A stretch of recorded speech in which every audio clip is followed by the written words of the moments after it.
This is the C minor. Yeah, C minor, yeah.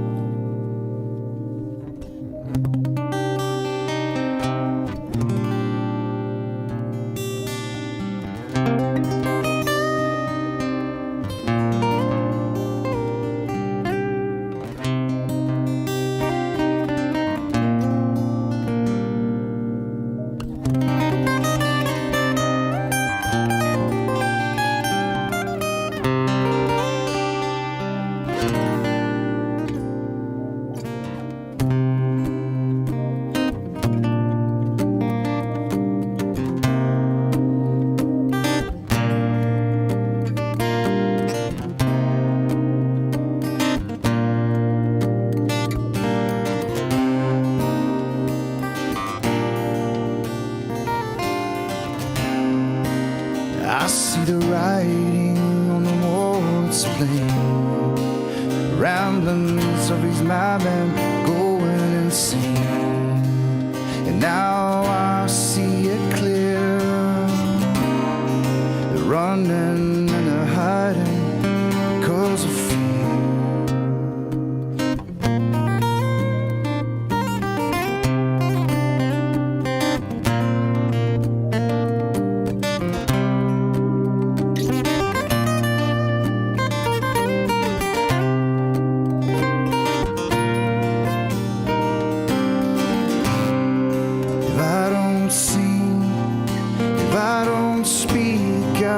If I never communicate with logic, if I don't sing, if I don't speak out, if I never receive the logos.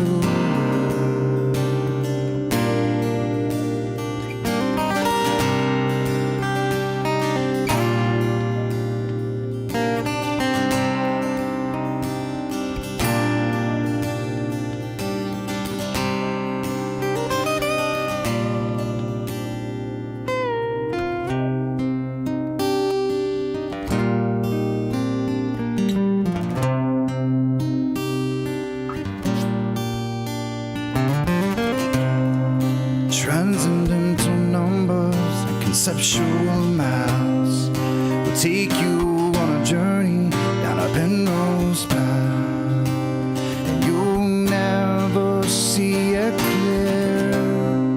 The path that you're on begins in tears.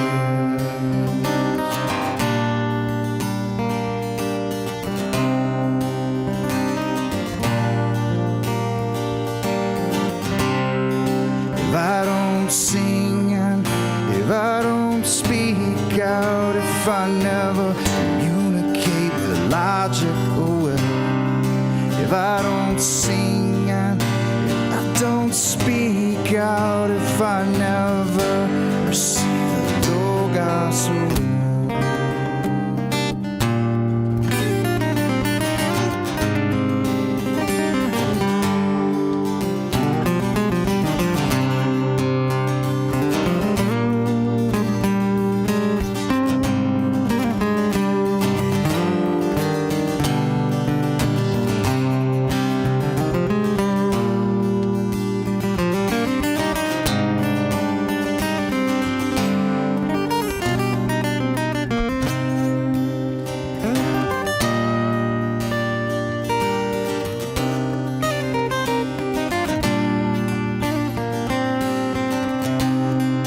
Cast away the shadows and step into light. We're taking down giants and opening sight. And now I see it clear. The path that you're on ends in fear.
was good. That was good. And we are live. Welcome everybody. It is Trivium Day, Wednesday. That was Buster and Shane. One of the. It will be a classic, that one. Rather a long intro, but it's well worth it. That's such a good song. Okay, so today is Trivium Day. I heard some people say they're not quite happy about this. They're not into the Trivium. The Trivium really is, to us, to me personally, is the beginnings of what we do in this server, and what we always have done is to try and make everything as simple as possible. So it should be able to be taught to like a 5-year-old, literally that simple, and to make something so it just flows and it can be understood by a young mind. That's what we aim to do here. So if anybody thinks that they're not getting it, then please come in and have a discussion with us. Our aim is to try to get everybody to understand this stuff by making it as simple as possible. So that's all the Trivium is. It may sound complicated because people's ideas of this knowledge thing seems to end up in the complexity of things, and people imagine that this chalkboard full of numbers and letters jumbled up is like a sign of intelligence or something, and that's what you have to strive to get. Well, that may be so, but we're not dealing with that. We're dealing at the other end of this, the simple end, where it all begins at, and we're making sure that the foundations of what we building our knowledge on are sound to start off with. We're not taking those the dogma that you have to build all of the fantasy sort of stuff on. We're way below that. This is the fundamental understanding of how we communicate with each other in order for us to gain knowledge. So when you think of old school, because that's what it is, this is going to come down to fundamental understanding of how you think about things. Whether you go with the ancients or you go with this new modern thinking. And the new modern thinking tends to try and fit things around a model that there is no basis for. So we're trying to go back to the beginnings to get the fundamentals started. And what we aim for is the basis of an argument to be as simple as possible. And I guess going over, there's a few things we should be going over today, I think. I'll go over some of the comments on my video from when we went over the argument with Red's rhetoric. I'll go over the argument, obviously. But some of the things that have been said after that by the repercussions of that argument being given seems to have caused a big confusion about what is a straight line, because that's where it is. The actual argument always comes down to what is the understanding of a straight line. Now, I'd say it's fundamental that the straight line follows within Euclidean geometry. That is the necessary established happenings of what happens when a straight line is the shortest distance between 2 points as it is in reality, right? That's if you have that understanding. But now, if you have that understanding of a straight line, there is a group of people that will gaslight you and tell you you don't understand what a straight line is. Hence the Buster song, You Don't Understand, because we've been told that we don't understand what a straight line is. Yet a straight line has an entire book of proofs, proof on proof, all the way from the definitions through the axioms, and then all of the propositions, all of the proofs, all come as a consequence of a straight line being what everybody knows as a straight line. Gives rise to perpendiculars, and that's basically the argument, right? That Euclidean geometry either does or doesn't exist. I say that is the only geometry that actually does make it into the third dimension, i.e. solid geometry, reality. Reality would then be Euclidean. And there are people who will gaslight you, like Steve McRae, to say that that's fundamentally wrong. You saying reality is Euclidean. The distance between 2 points is actually a straight line. That straight line being the shortest distance between those 2 points. I mean, it makes logical sense for that to be true. So for anybody to come and tell you that that's not true, it depends on how your faculties in your mind and where these fundamentals have been established, whether you actually hold the proofs that go along with this, or whether you can be swayed by other people's words, other people's rhetoric. They might be able to sell you the fact that you don't understand what a straight line is because they imagining they're cleverer than you.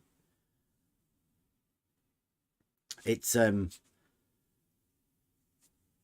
bit hard to tell because they have no argument, and the arguments that are established, that we have established, that obviously were already established, just putting words in an order does not change reality at all. It's never going to do that. But establishing an argument that can be backed up with reality just goes to show you the realization of a proof. Because the only place proofs exist is reality. The only way you can build an argument is to predicate upon things, and things have to exist in reality in order for you to predicate on them and then formulate an argument. So the idea of the trivium is to build the building blocks of those arguments, and then hopefully give the rhetoric as how to deliver that argument. Now, I'm not the rhetorician. I haven't got a clue. Paper? What is it? An orator. I'm not a... Orator, yes, yeah, orator. Orator in English maybe, but yeah. orator. Is it a rhetorician or a rhetorician? Yes, you can rhetor. Yeah, an orator. It would be better. I'm not really experienced, although I have been practicing, and I seem to have got a bit better. I've challenged myself over the last few months to do zero preparation on these nights, and just to see how it goes. I think I'm doing a little bit better. So what the idea of the trivium is to basically deliver the building blocks of how to communicate. And since we're in an arena where communication should be the key as to how to, I don't know, deliver or just talk to each other, because that's where the truths are found within conversation. That's where the inspiration happens within communication. That's what we're after. I don't know. What should we do first? Let's have a look at... I've got some stuff on my phone saved. Oh, to start off with, this is a quote I got from... There we go. This is Feynman. It is a bot account, but these are all Feynman quotes. Feynman says, mathematics. To those who do not know mathematics, it is difficult to get across a real feeling as to the beauty, the deepest beauty of nature. If you want to learn about nature, to appreciate nature, it is necessary to understand the language that she speaks in. Nature, reality. He calls it mathematics. What is mathematics? It's not just numbers.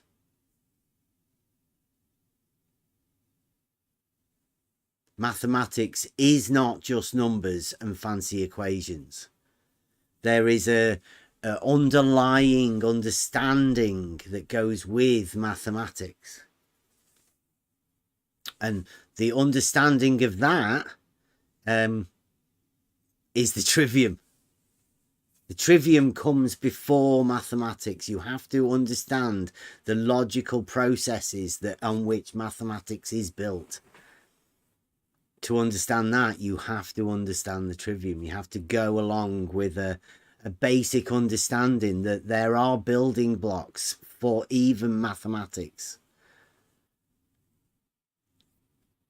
That's what we're aiming to do here. Just really basic stuff.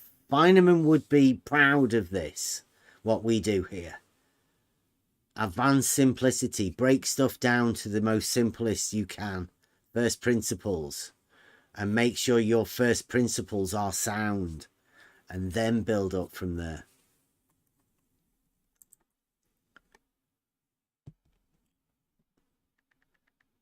I'm freestyling this, so if anybody wants to jump in at any point. Oh, that's what I wanted to go over.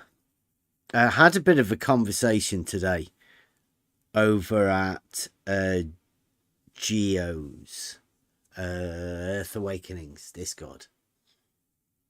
Somebody was talking about me. Irrelevant, really. So we were talking about we were talking to Doofus, and he likes to pretend he knows everything about surveying, but he doesn't actually know anything, and he's never done any of it. He just likes to tell people things. So he puts a screenshot up about one of his posts, and then underneath it there's a quote from me. I don't know whether you can read that there on YouTube. I don't know, it might be too small for YouTube screens. And he's got here, I've circled it there, it says circles are straight, which is a totally globe thing to say, because they have often get confused. Does the globe mind? But then it says underneath, right, quote, it says, wait until one of these chuckleheads figures out why there's both a vertical datum and a horizontal datum. We know that. We've been saying that all along here on this channel we've been dealing with the horizontal plane and the vertical datum, saying that all elevation changes are measured on the vertical datum. That is just a vertical. It's a one-dimensional coordinate system. Obviously, has to be a plane. It's a horizontal plane. A one-dimensional coordinate system is up and down on the vertical. Everybody can understand that. An elevation change is measured on that vertical. So 1 foot above mean sea level will be 1 foot above mean sea level. And that's completely different than the horizontal coordinate system, which locates the position you are on a horizontal plane. The other change is the change in that horizontal plane. So you have an XY on the horizontal coordinate system. You can locate yourself on that, like we have in the UK. We have a map grid reference system. So that's the squares, grids, and then obviously the vertical change. So we've been dealing with this for a long time. So I say, figured out the vertical datum is different than the horizontal position, which he's highlighted, and says, like we haven't been saying that from the start. That's me. Like we haven't been saying that from the start. We are the ones that have actually done this in reality, because he was talking about Rakia and me. We was pointing out that we've actually done it.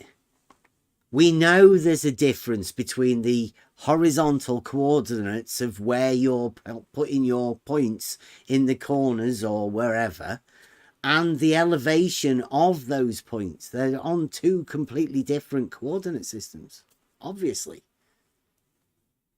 So, Doofus, I hope that's got it plain so you can understand that the horizontal coordinate system is on the XY axis, and the Z axis, the other one axis, is the elevation change, the vertical from the horizontal. It's pretty obvious. Everybody knows how all of these things go in reality.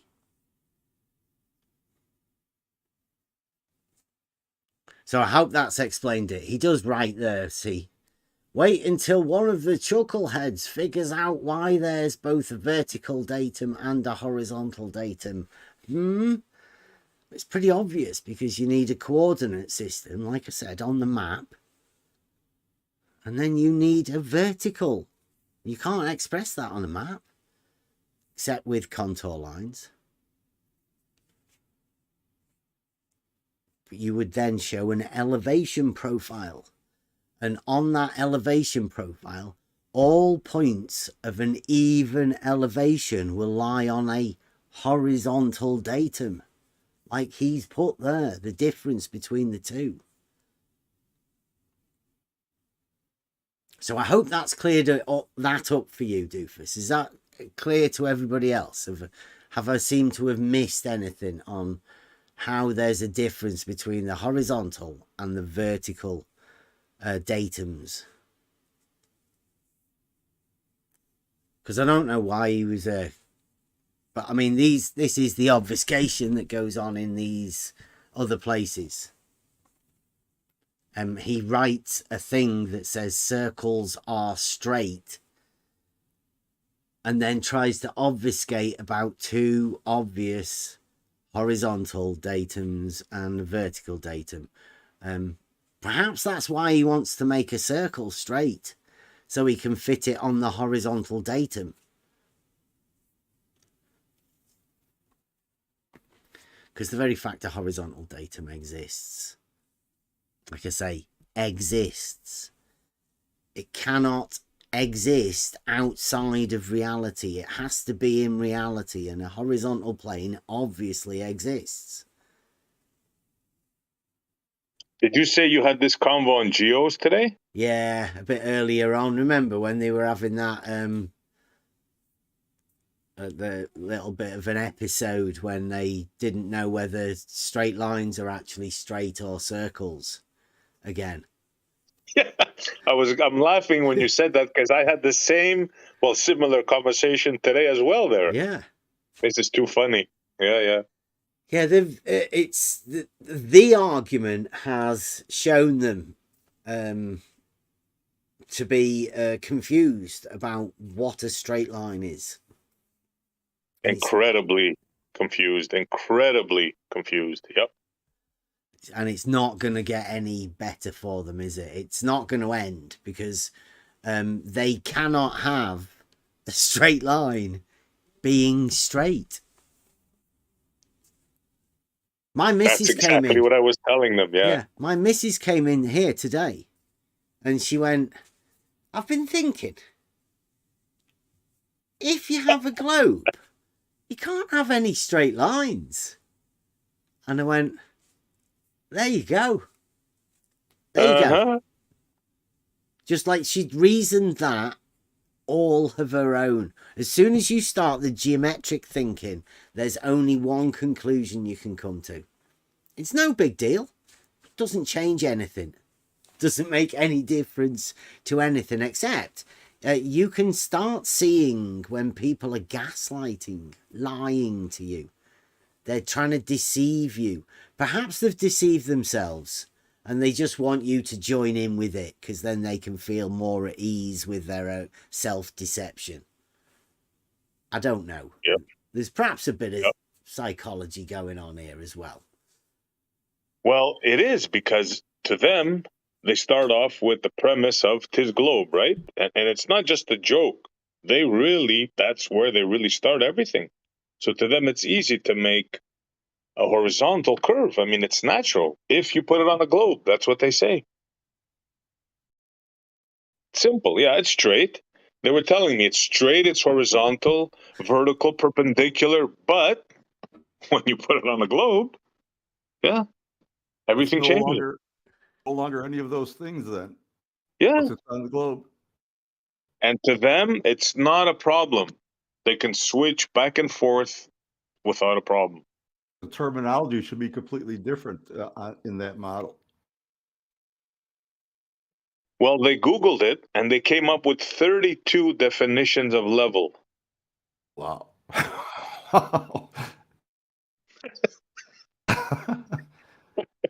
And I told them, look, I'm going to go down to my basement right now. I'm going to grab my spirit level. I'm going to say, look, level. End of story. All these 32 definitions are based on reality? Oh, shit. Not my reality. I couldn't see how that would be possible. Oh, yeah. I mean, we have had... We've had an interesting... Well, it's been an interesting time recently because like I say, on Friday, I delivered the argument. And from then on, it's like a ticking time bomb.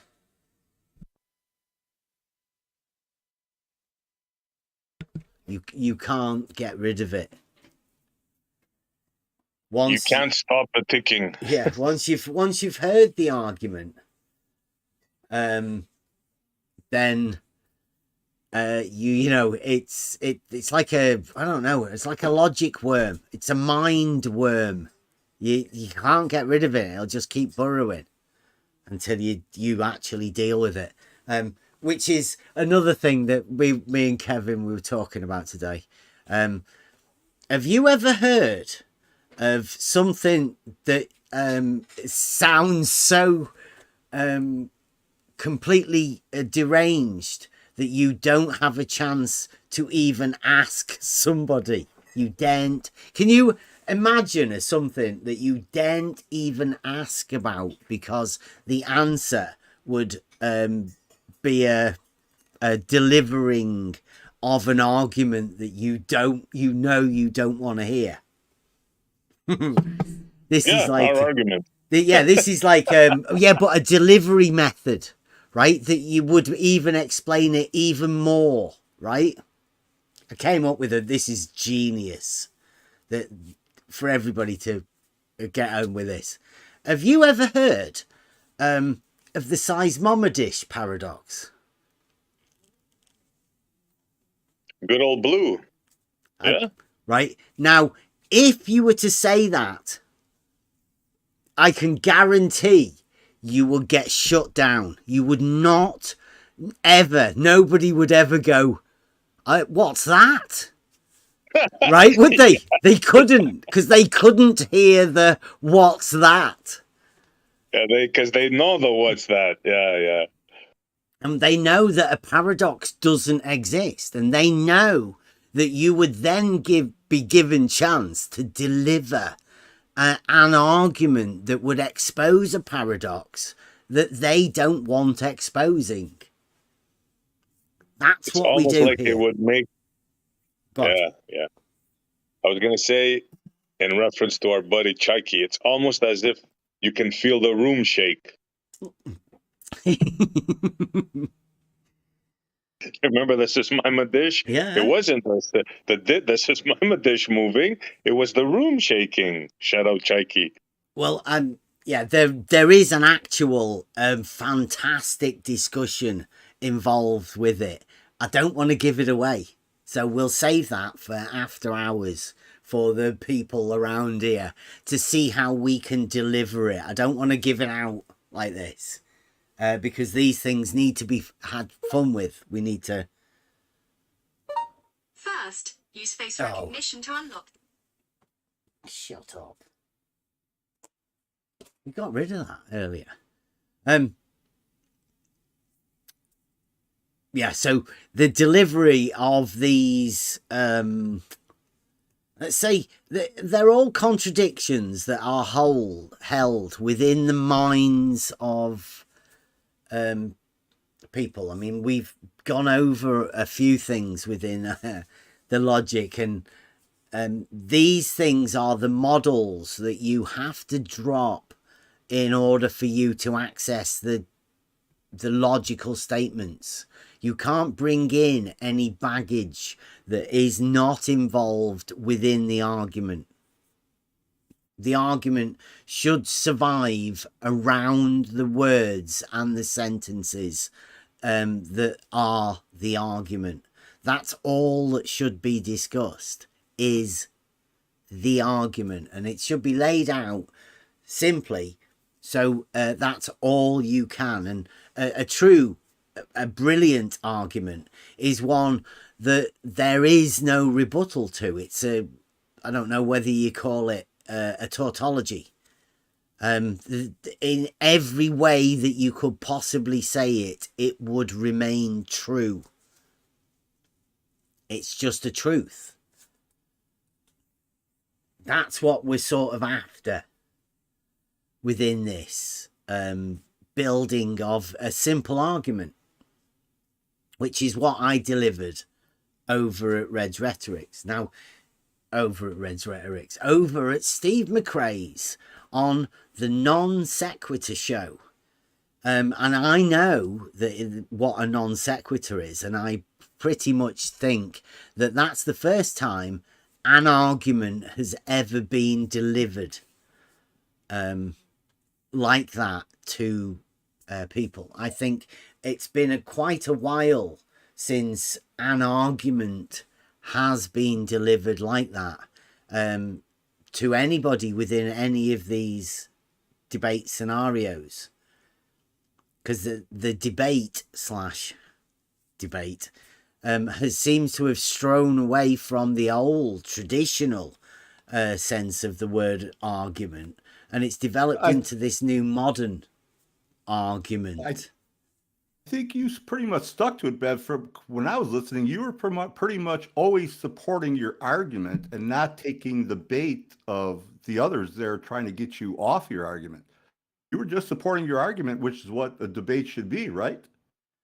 Well, as far as I know, but I mean, I don't know whether you heard the build-up. Red's Rhetoric. I'd been saying to them, obviously, was saying to them quite a while, ever since Dave Weiss brought out the Bitcoin challenge, right? A globe proof.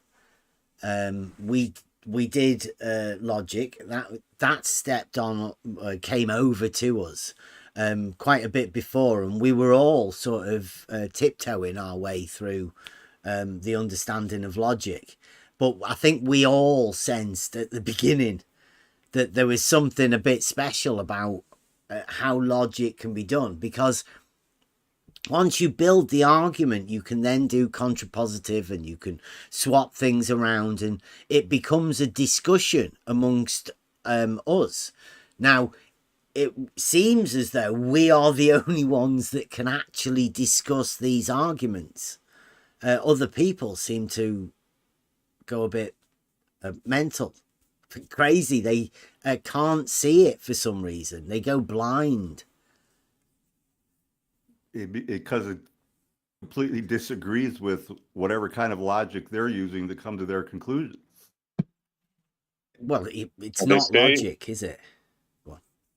No, it's not. But they consider it so. So I'll give them that benefit of the doubt, I guess.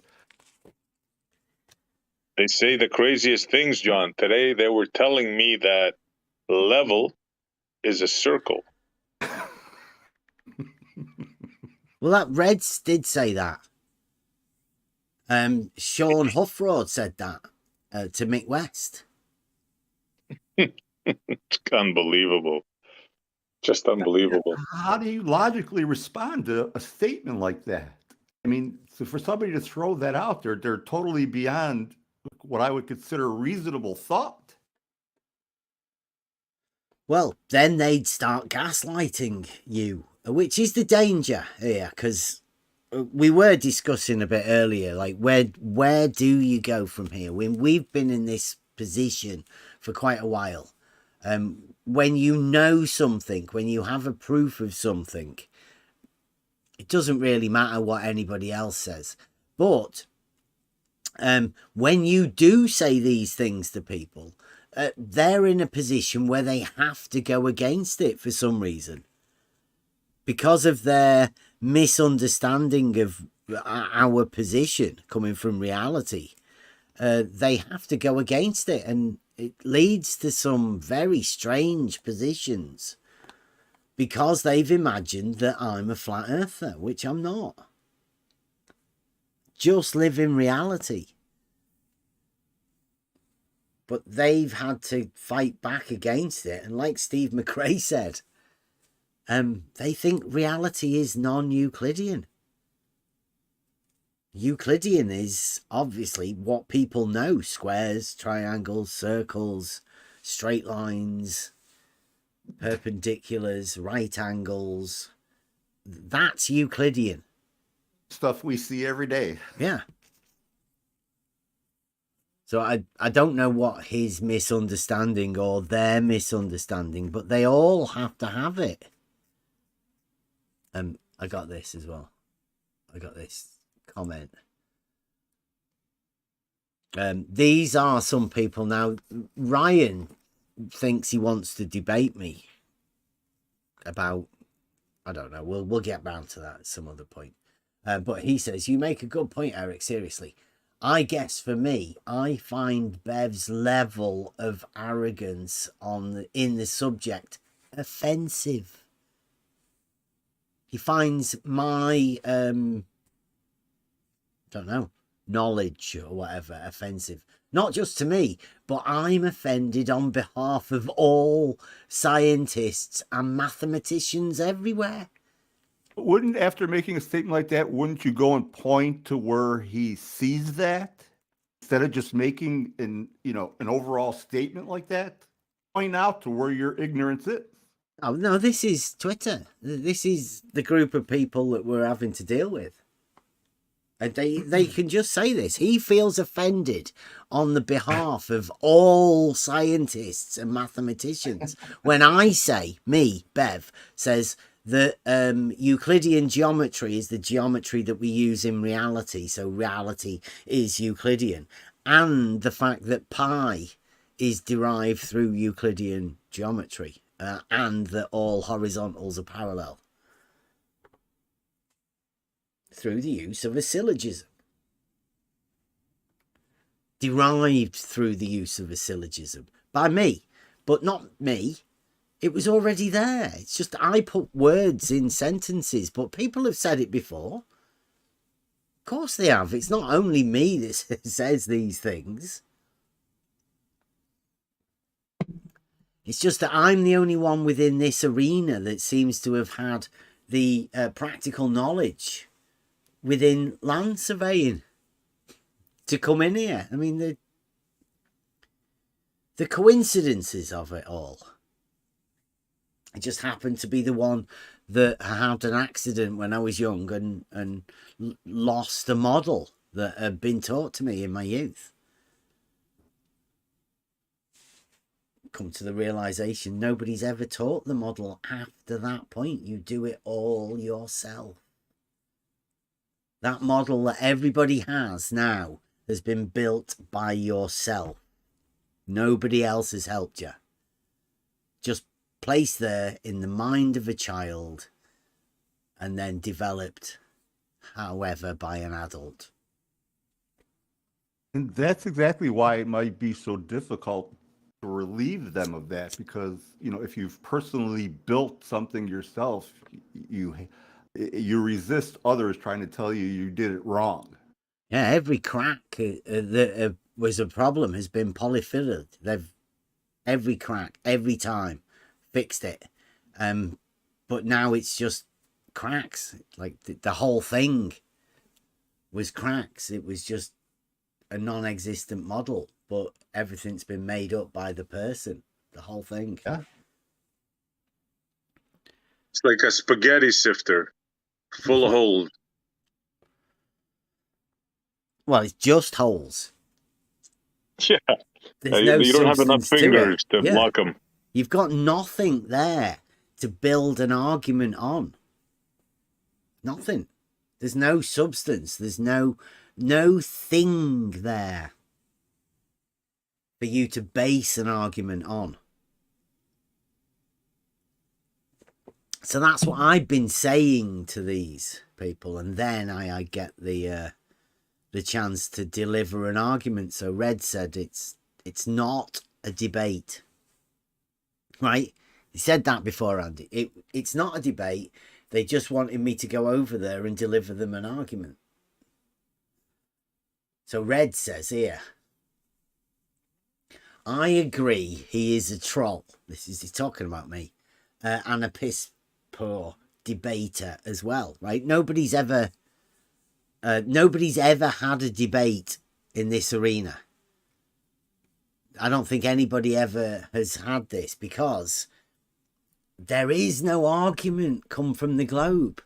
How can they debate without an argument? It's impossible. You cannot debate about non-existent things, because you cannot build an argument on it. You cannot predicate on it. So therefore, there is no argument from the globe. So I've delivered an argument over there. There'll be many more. Reds is telling his peoples that I'm a bad debater, which I've said that'll be good. Let's have a go. We'll go for a debate. There's plenty of people here who are up for a proper debate. I just don't think the globe can put an argument forward.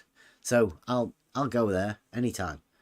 And I'll just go with reality. I'll make an argument based on reality. You can draw your own conclusions. But he says, but he does help to prove many points. One is the fact that flat earthers know they are full of shit.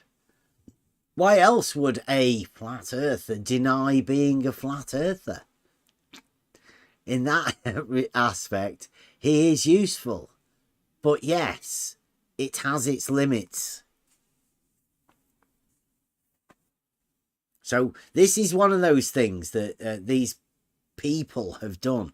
They've built a model around something, and they cannot get that out of their mind to think clearly about what is actually being said.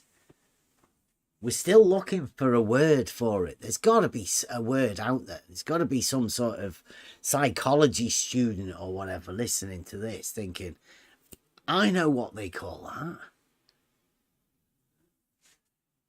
Because it's a condition. It's a mental condition. They cannot see the argument. Cognitive veiling. Blank stare just comes over. And then they distract themselves from it sometimes. And those that aren't doing that, they are then being sophists and deceiving people. It's hard to tell the difference between a sophist and a parasophist. Somebody that just thinks they know. Kind of like argument cul-de-sac or something. Dead end. Mm-hmm. Yeah, I quite like the idea of cognitive veiling, self-cognitive veiling, right?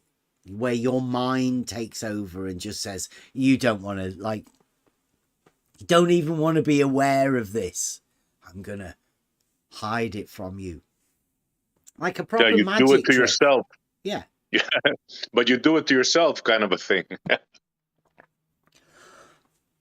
Yeah, like your brain takes over and says, you know, I'm protecting you. You don't need to see this. Do Because not turn right. It would make you unhappy. So just don't remember that. Yeah. Don't go there. You're constantly traveling down a one-way street without any way of looking in the other direction. I think they ignore it, actually. Yeah, I don't even know if the words you speak, you know, when you're explaining your argument to these people, I always wonder if they're actually listening. I mean, they may be hearing, but are they listening to what you're saying?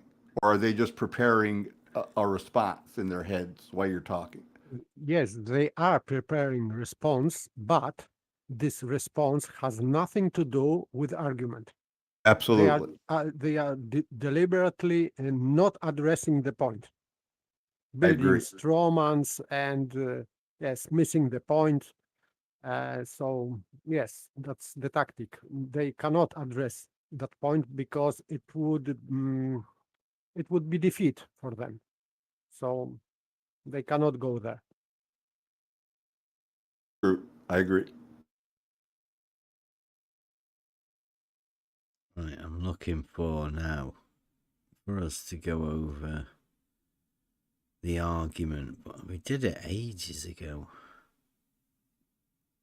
Can't remember how far back it was though. Oh, there you go.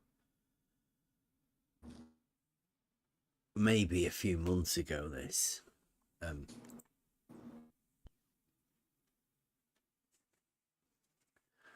It says if all horizontals are parallel to the plane of the horizon, then all horizontals are parallel to each other. But there it says proposition 9 within Euclidean Geometry Book 1. Is that proposition 9? Two straight lines which are each of them parallel to the same straight line and not in the same plane with it are parallel to one another. Doesn't sound like proposition 9, does it? That's what it says on the paper here. No. Proposition 9. Parallels though.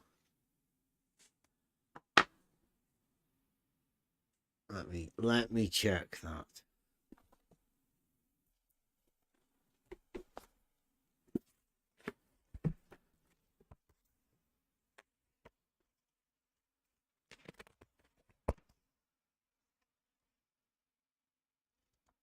No, it says proposition 9. Let me check. Pretty sure that's proposition 30. Yeah. It looks like a screenshot was taken, though. I mean, I'm not saying you're wrong, but it looks like a screenshot of the book or whatever.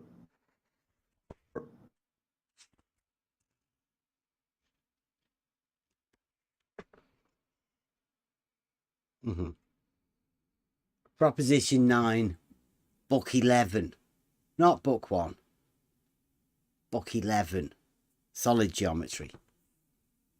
Okay. Two straight lines which are each of them parallel to the same straight line and not in the same plane with it are parallel to one another. So it's not talking about, well, it's talking about lines, but it's talking about planes. He's talking about because in 2D planar geometry, he was talking about, for example, parallel lines within one plane. Yes. But now he is leaving this plane, and this statement is about a line which is Within a plane. let's say above. Yeah. No, it is above or below this plane, but it is still parallel to this line drawn on the plane. So I think it is about that. Yeah, it's not in the same plane with it. They are, obviously, because we know that a plane exists with all of the straight lines within it. So straight lines, wherever a straight line exists, there is a plane that straight line can be formed within. Yes, but he's talking about already given plane, Yeah. and on that plane we have straight line. Yep. And we can have parallel lines not only on that plane, but wherever. Yeah. So, yes. Not in the same plane. So parallel planes, right? Because the lines are parallel, the planes must be parallel. So the existence within solid geometry, i.e. Euclidean 3 space that we all live in, there is a proposition, number 9, that states parallel planes exist within solid geometry. They're needed for cubes and other solid structures. But yeah, for the walls of buildings and cubes, there is necessity for these parallel planes to exist, and the geometry that forms them is here. So that's one of the backings that we have for this statement of saying that if all horizontals are parallel to the plane of the horizon, then all horizontals are parallel to each other. That will be true wherever you are. Everybody knows that. It's a basic concept.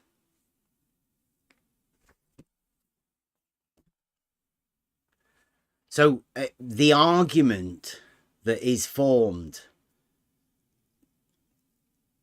is if all horizontals are parallel to the plane of the horizon, then all horizontals are parallel to each other.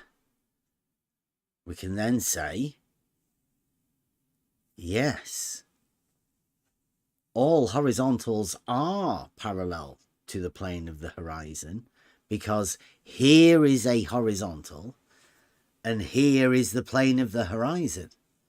You can see quite obviously that they are parallel to each other, and any horizontal will be parallel to the plane of the horizon. So therefore, that is a true statement. The if is taken away, we can say, yes, that happens. Therefore, all horizontals must be parallel to each other.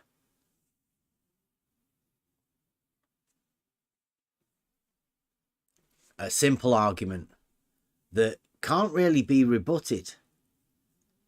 Although they're attempting it right now. They're attempting to bend straight lines, but they seem to be unaware that you cannot do that within a plane. There's such a thing, even Gauss went through this. There's such a thing as a developable surface and a non-developable surface. Now, a developable surface is a surface that you can unfold to a plane surface, a 2D, without any distortion or anything. So you'd know that from school when you unfolded cubes into different arrays. It was normally in mathematics and I think spatial awareness tests. And like cutting a cube, a cylinder, so you can lay it out flat. Basically cardboard boxes and all stuff like that comes from, it can start off as a 2D and then end up expressed as whatever shape. Cardboard boxes, 3D, anything like that. I'm glad you're explaining it this way, because I've heard you use these terms, many times before, and I never really understood your understanding of it, though. Thanks, I appreciate that. Well, a non-developable surface would be like a football, right? You cannot pop a football and then put it out onto a table. It's not possible for you to be able to do that. That's a soccer ball for us up here. Yeah, well, any ball, right? I think it would be the same with an American football. You couldn't Yeah, but I just wanted to make it clear he's talking about a ball, yeah. Yeah, exactly. So that's the difference between a developable surface and a non-developable surface. So whereas you could suppose to think that you could bend a straight line into a circle and call it a straight line, but that once you take that into the third dimension, it becomes impossible to express that surface on a two-dimensional plane. Literally impossible without distortion. And we all know maps are to scale, and that's the horizontal that everybody knows. I'm stating that all of those horizontals are parallel as shown by any elevation profile, right? So there is this there's multitudes of backing to go with a fact of reality. That's obviously true that we can have that. So there's an argument from reality, and I was thinking about how to make the simple argument, to make it simple. Well, Saragaki's already done the perpendicular,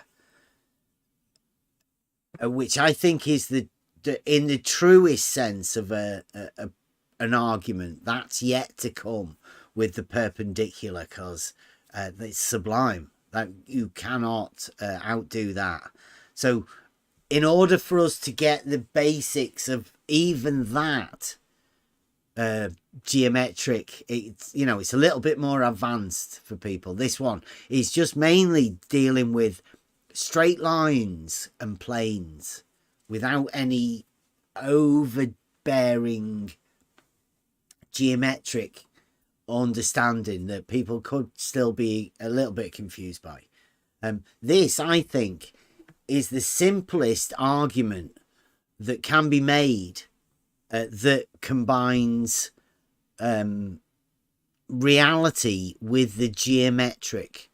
And the geometric, if we go through the trivium understanding of this particular argument, we've got if all, I mean, they should be self-explanatory, but I'm guessing some people could have arguments about that. But the if and the then is the structure of logic It's a modus ponens, this. So the actual form of the argument can't really be denied. All obviously self-explanatory. Horizontals, word, obviously exists in reality. There is a word for it. So therefore, it is self-explanatory. Everybody, you ask a mathematician, you ask anybody, surveyor, they all know what a horizontal plane is. It's that has no slope, and because it's a plane, it has no slope in any direction, because it's a plane. And a plane geometrically extends infinitely, but within Euclidean geometry has straight lines as boundaries. Straight lines.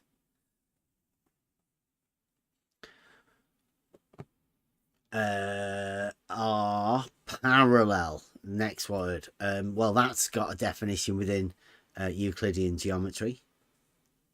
Definition 35. Straight lines which lie in the same plane, though extended, do not meet. Quite simple. And most people know what a parallel line is. First, use face recognition. You would think that, wouldn't you? Yeah. Well, you didn't hear my conversation today. Yeah, I mean, people will try and obfuscate anything, but this argument was laid out specifically because the terms, the words that we use in it are within geometry. It's not me. I'm not making up any of these words. These are very well defined mathematically, and you do well to go against it. But obviously, there's some brain boxes on Discord that know loads more about stuff than we do. Oh yeah. Parallel to the plane, a plane that's defined within Euclidean geometry too, length and breadth. Two straight line axes, the x and the y, length and the breadth. Two dimensions, straight lines, measurements within a straight line. And of the horizon, well, the horizon, everybody knows what the horizon is. To find the true horizon, you would look over water at the sea. So the plane of the horizon would be the plane that the horizon sits within. The horizon being a straight line, and the plane being the plane to go with that horizon. Pretty understandable. The rest is just a conclusion, right? So there's only those words within it for anybody to have a discussion about, to have an argument about. Well, this is the argument.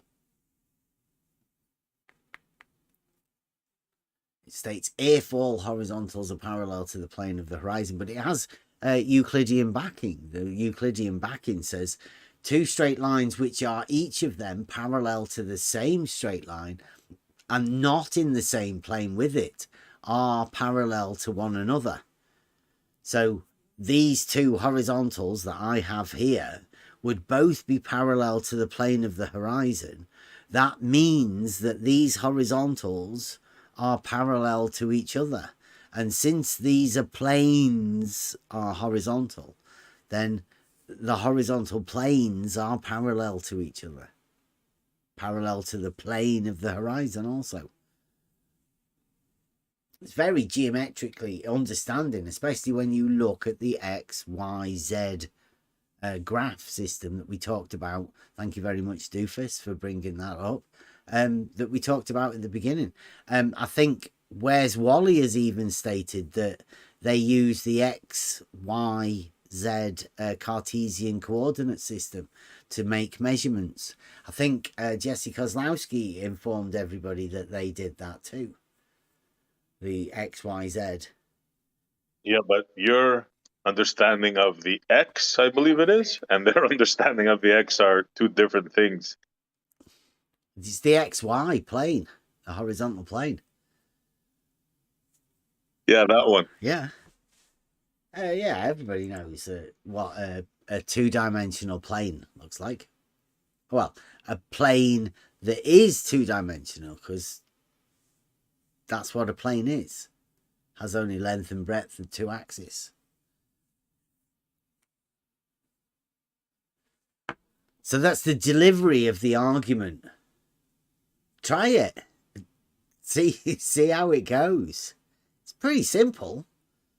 For anyone to have a discussion about, shouldn't bring any problems.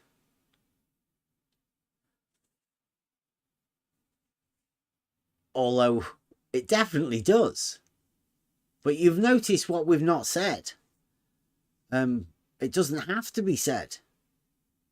Because the reasoning, logical process does it itself. The argument is all you need to deliver.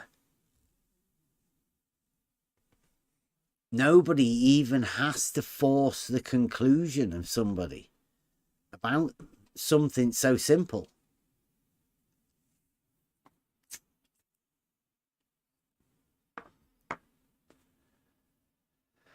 That's the beauty of logic.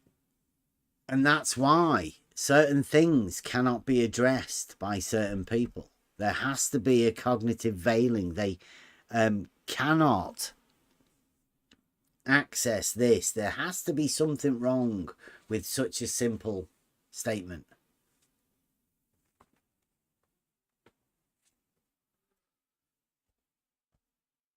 Has to be something that stops them from Maybe seeing it's too it. simple. It's too simple. You got to make it harder a bit.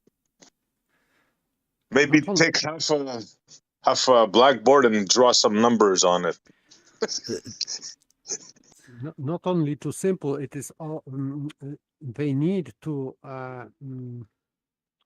change geometry into non-Euclidean geometry, because inside Euclidean geometry they cannot refute argument.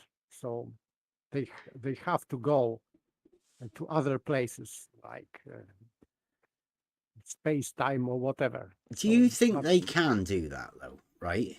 Because No, somebody's no, told me to look at Minkowski space as if that's going to tell me how straight lines bend. That's how they do it. Ah, I yeah. didn't say that. No, I know. They will succeed. Yeah. No, but in Euclidean geometry, they can do nothing. Yeah, So, well, that's particularly why I chose Proposition 9 in Book 11. Because personally, when they talk about planes being the perpendiculars to planes being parallel within Euclidean geometry, that's why a lot of people don't like to imagine that Euclidean geometry is actually the 3D geometry of reality. They like to still have it as some sort of conceptual two-dimensional geometry, because that's where all of the other geometries exist, right? So me using Euclidean geometry within this thing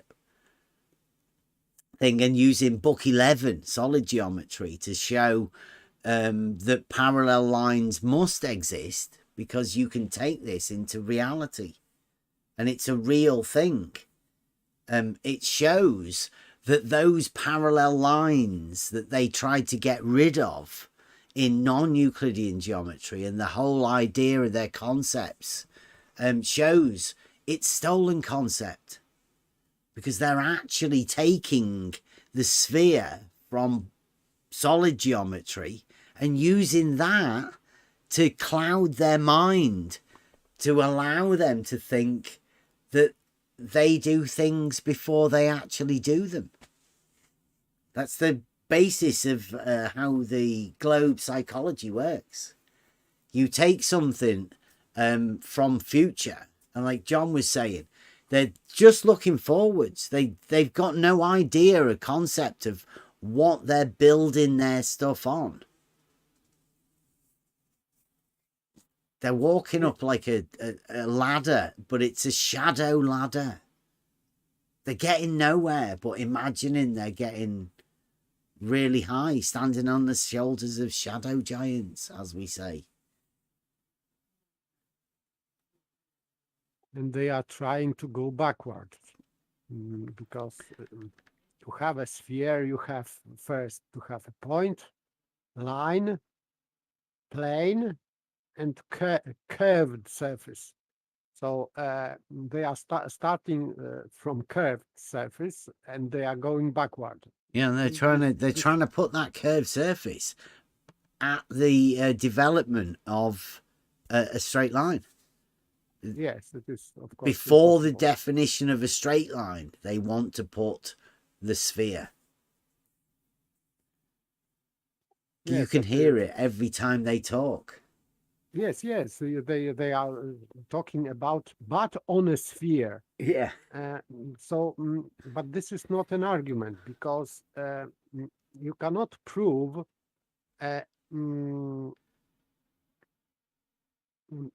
let's rephrase it. First, you have line, then you have plane. You cannot go other way, backwards, because you cannot prove line with the surface of the sphere. You can prove something being on a plane because you already know what straight line is. So you cannot define straight line by means of sphere. This is just nonsense. Backward, not nonsense.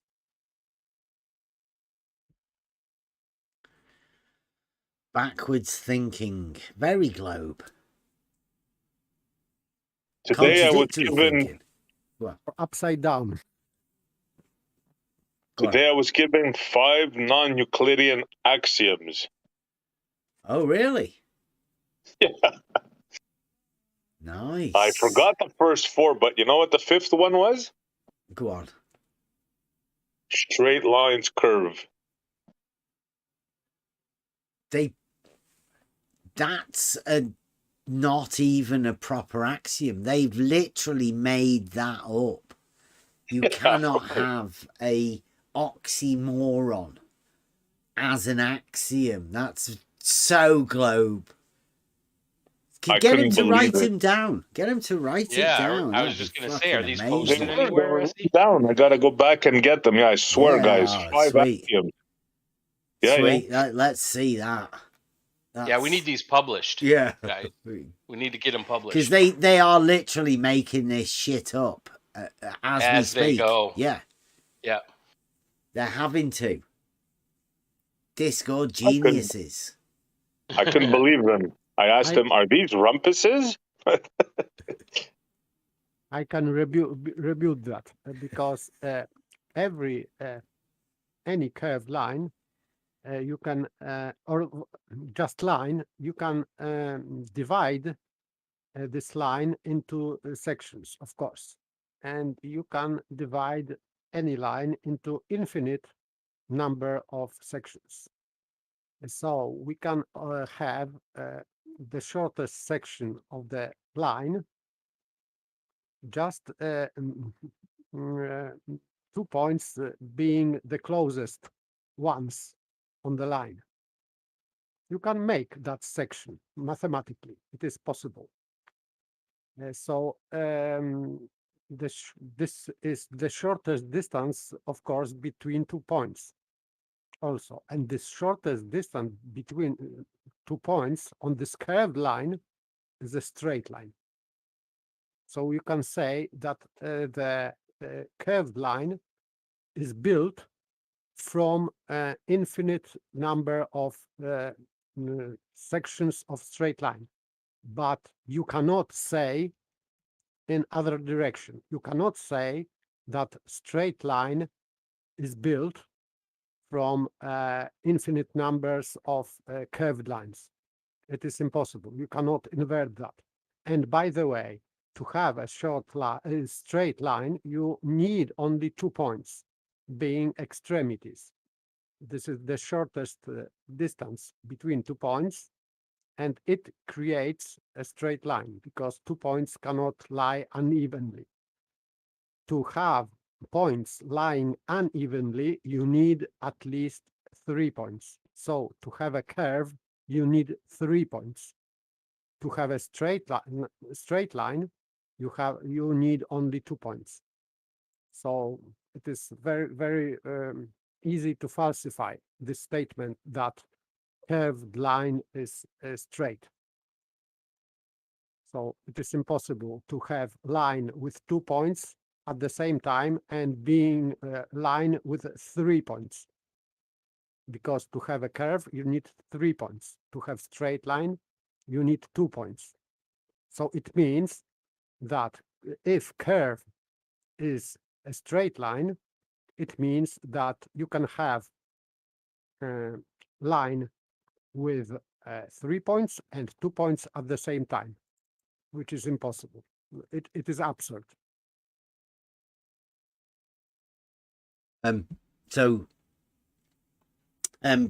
Point number 2 as well. The second postulate is that a terminated straight line, which is 2 points, that's how you terminate a straight line, may be produced to any length in a straight line. So the moment you have 2 points, no matter how close they are, they can then be extended both ways infinitely at any length in a straight line. So the fact that 2 points there are there, that straight line, doesn't matter how small it is, it will be extended into a straight line, like of any length. Yes, this is yes, but this is a step forward. But you can reduce argument into two and difference in between 2 points and 3 points. Yep. At least I think that Globers maybe can concede that you cannot have a line having 2 points and having 3 points at the same time. Maybe, I don't know, because I don't know how their minds are operating. Maybe for them, 2 and 3 are the same. I don't know. Yeah. For me, not. Well, let me posit. So, I mean, I love the logic, and it all makes sense in paper. You did a wonderful job saying that. Let me just posit what I think this is, what SE just brought up, and I think that's from a psychological perspective. The psychological perspective is Bev and many of us here, and I know SE talks about it where he goes, and Mobius talks about it where he goes. They everybody talks about the fact that Euclidean geometry has a structure to it. It has postulates, it has definitions, it has propositions. It's very well laid out structurally. The other quote geometries don't have those things. Any of that structure that they think that they have comes from Euclidean geometry. So, in order to combat that, someone psychologically has to say, well, we have our own axioms. Here they are. And back to Bev's point, you just make that shit up because it doesn't matter who's going to argue with you. Oh, a bunch of flat earthers, even if they're not flat earthers, that's who's going to argue with you. So to them, it's a win. Psychologically, it's a win. Doesn't matter what they say. Doesn't matter how much bullshit it is or how often they make it up. To them, it's just a win. And it's a straight line. Yeah. That's how simple we can make this. Advanced simplicity is to make things as simple as possible. And I don't think you can get any simpler. I don't think it's any possible to get any simpler than a straight line. But a straight line is 1D. So how do you extend that in reality? A straight line? Well, horizontal. It's a straight line. We could have gone with the perpendicular, but we know that that would have triggered them so much. You leave the implication in their heads if you say it this argument. So it's a double-edged sword, this argument, because you just have to deliver it. It will do the rest itself. You don't need to state the implications of it. That's why it's so good. Yep. Because the implications work logically. It's the reasoning. The whole idea behind logic is to make this thing happen. Yep. And I was just going to say, Bev, that's what drives them psychologically mad. Yes. And we've seen it, right? We've seen it. Remember saying a tangent is parallel. Yeah. Yeah, that's what, to the point. Sorry, perpendicular. Sorry, perpendicular. A tangent is perpendicular to what? Exactly. To the, well, it is to the radius. Circle. No, it's to the radius. I mean, it is. To the radius, it would be. Yeah. It's In a that necessary, it's a necessary fact, right? That if you draw a circle and then get a straight line ruler and you draw it so it just touches the circle, doesn't matter where. The point that it touches, if you draw that to the center of the circle, that will be perpendicular to the straight line that you've just drawn. It's a necessary fact of geometry, not because it is, but like because it has to be. It's geometric. Then why don't this is a mind exercise maybe. Why, in your opinion, Bev, why don't you think they say that when they tell SE a tangent is perpendicular? Why don't they say a tangent is perpendicular to a radius? Because they're both They straight didn't say a lines. radius. I know they didn't. No, Why? I know Why? they didn't. Yeah. It's because that's the geometric fact of perpendicularity between the right angle. That's what perpendicular means. Then they can't say it. There you go. What are the consequences of that, right? Yeah, there you go. Geometric, three-dimensional Euclidean geometry, the XYZ, that everybody knows happens in reality. It's one of those things that everybody seems to know one thing, but they have a different perception of what they imagine reality is. But the perception and the knowing cannot be contradictory, right? That's the big problem that happens, is this contradiction that occurs. I would like to address this example with a tangent line to a circle and perpendicular to radius. It means the conclusion would be for Globers if they say that this radius is perpendicular to a circle, because it is implication of their thinking. It would mean that this tangent line is the same as a circle, because they have to admit that radius is perpendicular to tangent line. They cannot deny it, but they say that this radius is also perpendicular to a circle. At that point, as they say, tangent point, whatever. But it means that the tangent line, straight line, has to be the same as the circle, because you can have only one line being perpendicular to this radius, this tangent. So if the circle curved line is also perpendicular, it means that the circle and tangent line are the same, which is absurd. And the whole idea of them taking the model in there at the beginning, like you say, it is a reductio ad absurdum when you take the extreme case of their argument. right? Or not their argument, but you just take the extreme case of the statement that perpendicularity, therefore the circle is the same as the straight line, the tangent. Yes, but because it is inevitable consequence. Yeah. So this is necessary implication. That's this is the way how reduction into absurd is created. Yeah. You are just following one step or two steps further to show absurd, because statement or even syllogism has implications, further implications, and the art of showing that is to go logically a step or two steps forward to show that it will land in absurd in the future. It means in further steps of logic. Yeah. Well, I can remember when we first were given logic, I stumbled across logic or whatever.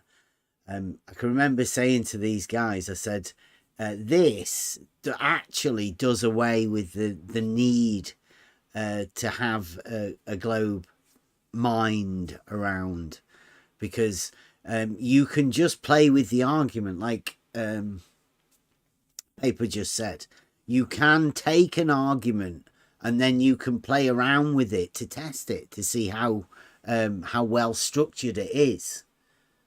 And you can do that with the horizontals being parallel if you want. I mean, you can try and do whatever, but like I say, I call that one tautology, because no matter which way you say it, it will always come out to be the same truthful statement. You can't get around it. It's geometric, and it's only involving parallel and straight lines and a proposition, a proof within Euclidean geometry. So you can't really get around it or fault it. No, you with a correct and true statement like yours, you cannot create this reductio ad absurdum. It is impossible. It is possible only when somewhere is error in a syllogism. Yeah. Then you can create this reduction. And but, it is like it's a joke. It's an absurdness. It's something that's humorous, right? Yes, and, yes. Funny, yes. Yeah. It is many jokes are based on this reduction to absurd. Yes. And I said when we first, Kevin, like when we first started this, I said you wouldn't be surprised that if once we get into the logic and all that, that their entire model is built upon not only illogical statements, but reductio ad absurdums. The absurdness of what you're saying is a joke, yet they'll go, yeah, that's our model. Literally, they will start accepting reductio ad absurdums as proofs.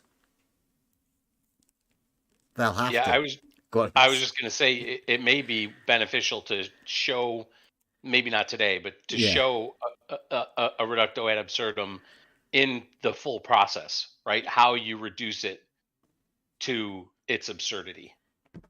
Yeah. Just for people to grasp what that means, because it's kind of a strange word. It sounds like Harry Potter is doing a spell or something. Yeah. Right? Yeah. It's just reducing something down to an absurdness. That's all it is. It's just making something as simple as you can into absurdity. Just to show how ridiculous an argument could be if it was another way round. If it goes into the explosive logic side, you show how absurd it is. And yeah, their entire model is built upon these structured things. And one of my ideas was to try and sell a globe proof to the glober to see whether they'd take it on structured. And the idea of it was to give them a reductio ad absurdum that they would accept. I'm still trying it. There's there's still possibilities. It's going to be good, right? It's a challenge. If anybody wants to have a go at that, and what the idea is, what you have to do is you have to deliver it to somebody, and then you have to then hear it said back as a globe proof. You need to hear a glober stating your Reductio ad absurdum to his congregation, his flock, preaching this Reductio ad absurdum as though it's a globe proof, because that'll be as close as they can ever get. And I think somebody may just be able to do that.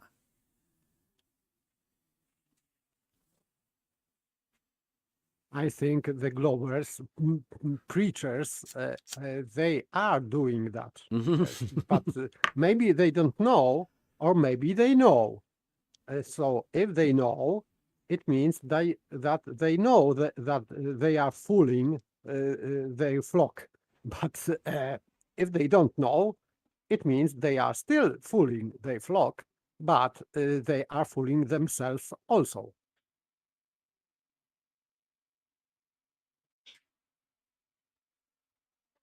And that's what we're aiming to find out here, right? Within this trivium, once it becomes so simple. So I have been saying, right, this we're not here, and we've not been brought to be able to make this simplified argument down because we wanted to, right? There's a group of people that have led us to make something more and more simple, because they're the ones, every time everybody said that they didn't understand or we didn't understand, we went, well, how can we make it simpler? That was it. How can we make it as simple as possible so that everybody within the group that we're in, we don't want to leave anybody behind. We want to make it really simple, that we can all build on a solid foundation of the most basic that we can all understand, and then build upwards on solid ground and make sure that our conversations that we have all end up with some sort of a moving forward or a re-solidifying of the foundations that we've got. It's been quite good. It's been eye-opening for me, personally. What? It would be ideal for me that, for example, we can make it so simple that so-called average Joe listening to this will go to Red's rhetoric and just debate him and destroy his arguments in 5 minutes. Average Joe. That's my ideal goal, would be.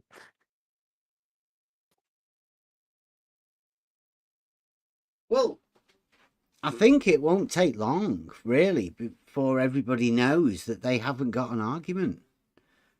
I mean, all of those things that they claim that we're doing, they claim that we haven't got an argument, right? There is claims on Twitter and from the people who like Red's rhetoric. They don't think that's an argument. They think that's just me spouting definitions about things. They can't even admit to themselves that that's an argument. It's pretty sad, really. But, you know, where else can they go? They have no argument themselves. So how would they recognize what an argument is? I mean, how do you know that of which you don't know?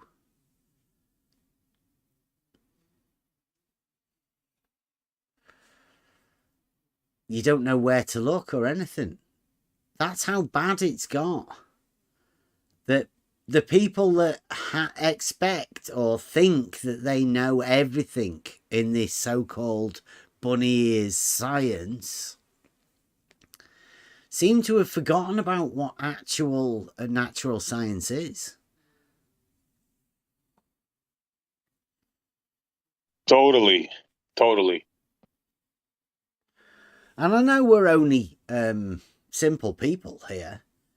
Nobody claims to be any genius. We're just normal, average people with a want to make something as simple as possible.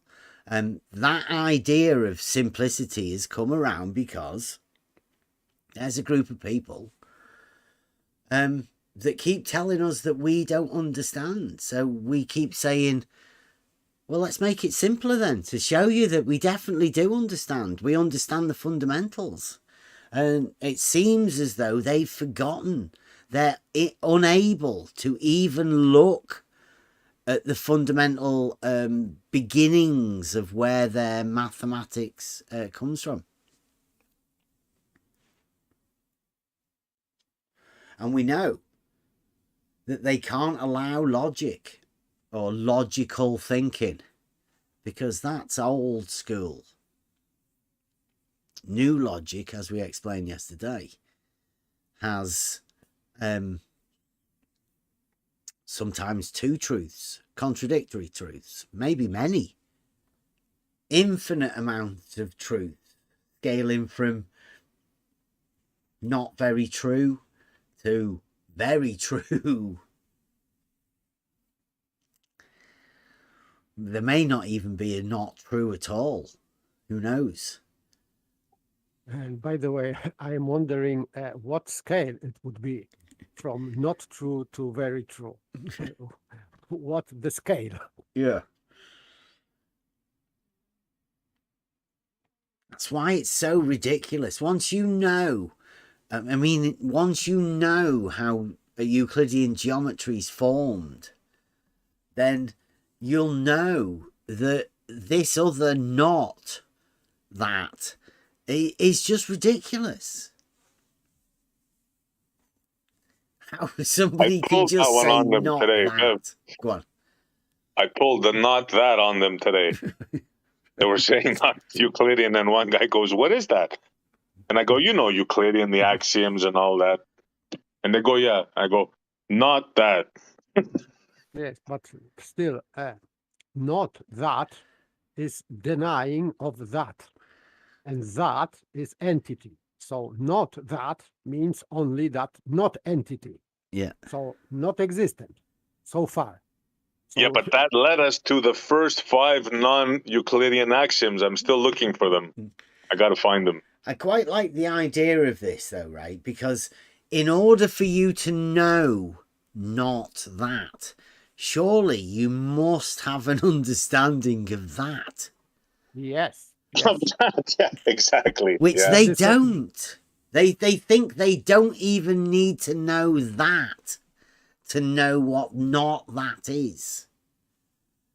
Yeah, it's truly freaking Twilight Zone. That may be why one of the reasons why they can't see these things, why it gets veiled, right? Because of their non-understanding of that.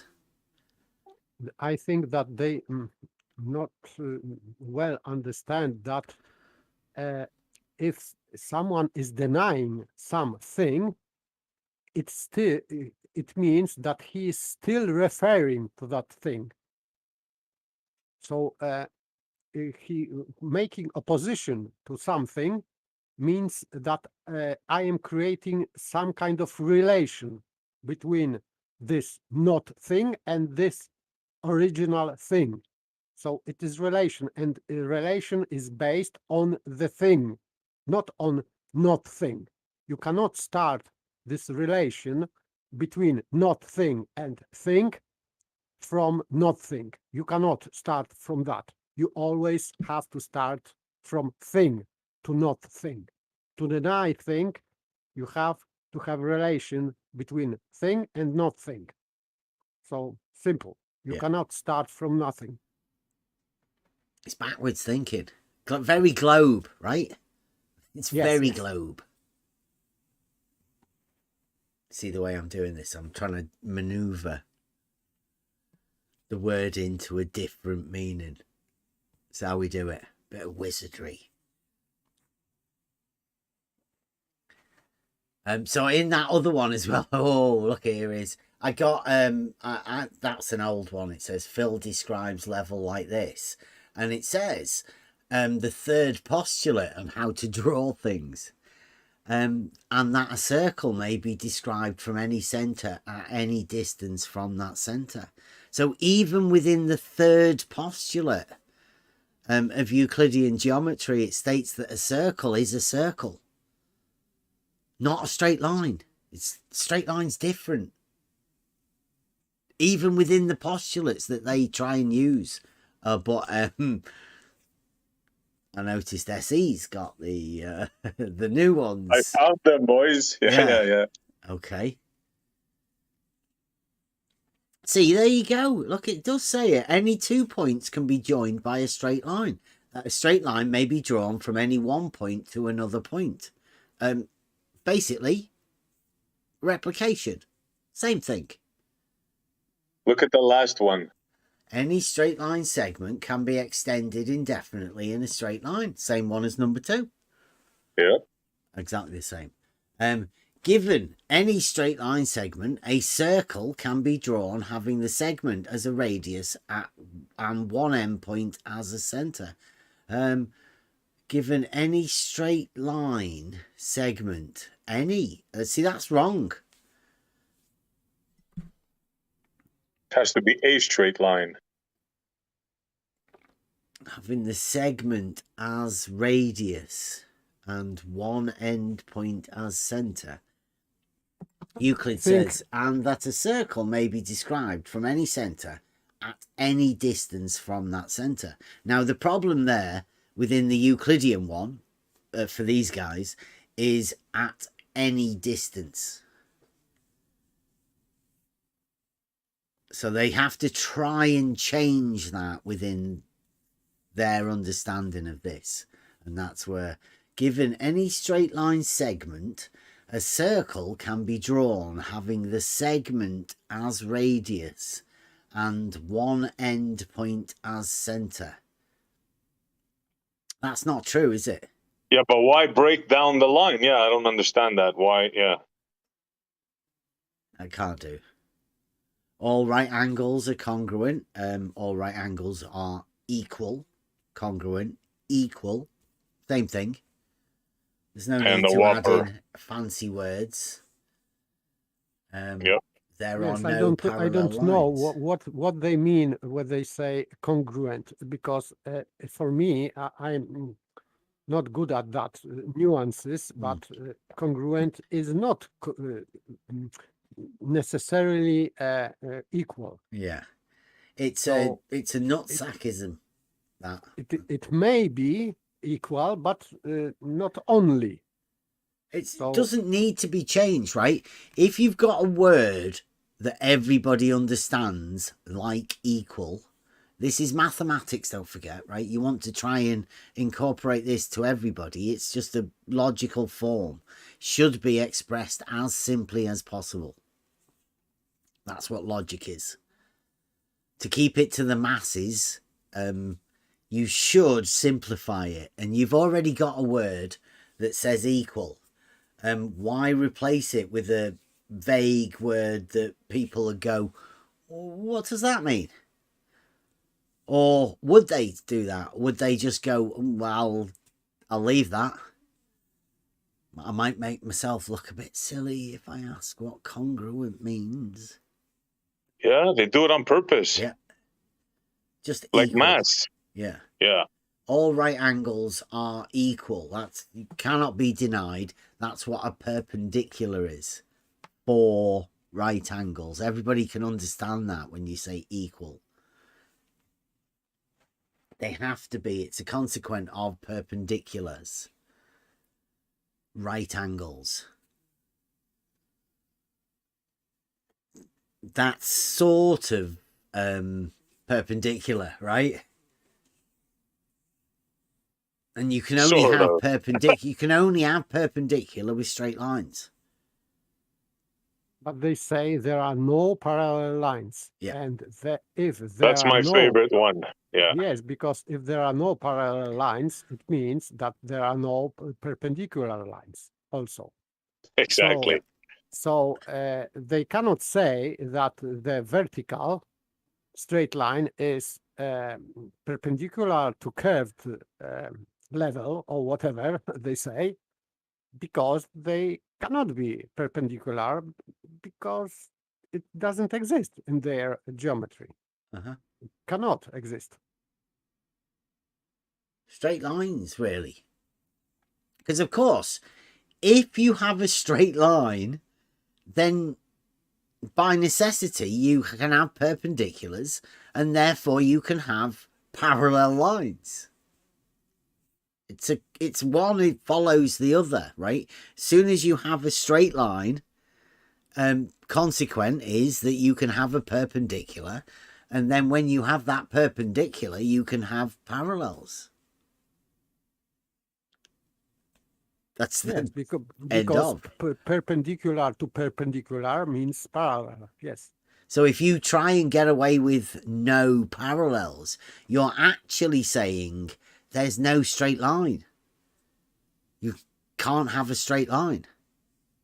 Because parallels are Somehow, lines within a plane. I was trying to explain that to them today, but sorry, I hear you knocking, but you can't come in. But Yeah. they say any 2 points can be joined by a straight line.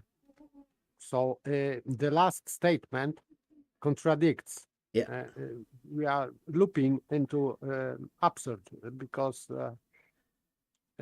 if there are no parallel lines, it means that it doesn't follow. It doesn't follow from this first statement. Any 2 points can be joined by a straight line, and therefore we can have straight line. And if we can have straight line, it means that we can have parallel lines. So Yeah. this is non sequitur completely. Yeah. I mean, can you imagine how they've tried to tell people that, this sort of stuff actually works somehow? It cannot function like it is. It is an absurdness. There's contradictions within it. And as we all know, there can be no contradictions in reality. And this is mathematics. They're literally doing wizardry by trying to trick people into thinking an absurdness happens in reality. And they're trying to get away with a non-argument that gets away with an absurdness. Trying to tell you it's normal. Literally gaslighting of the worst kind.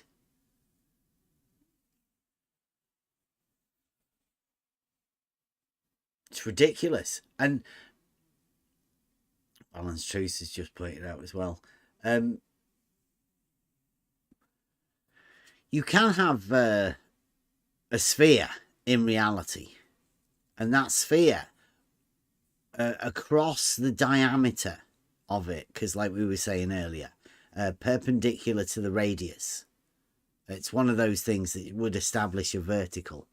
A ball at rest with the touching point, if you were to put another plane on top of it and find the balancing point, the point that the one plane touched and the other one underneath it would both be parallel, because they will both be perpendicular to that diameter of the points either side are touching.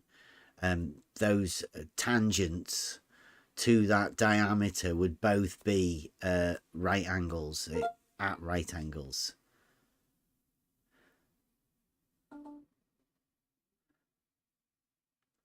So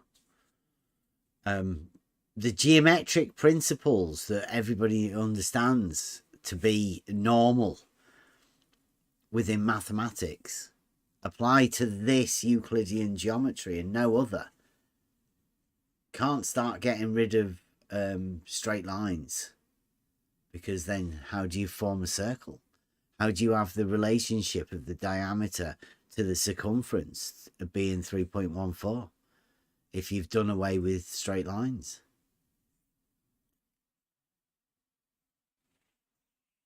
Some sort of a strange place that you have to be willing to accept that people are going to try and push that upon you. Within Discord, within Twitter, within probably Facebook and TikTok and all of that, there are people, not a very big group, but they're very active, especially within their hatred, as like this guy that we said earlier. He's not happy because he feels offended for all mathematicians and scientists, but presumably he thinks that all mathematicians and scientists have this contradictory idea, or he thinks that us pointing out these contradictions that they seem to have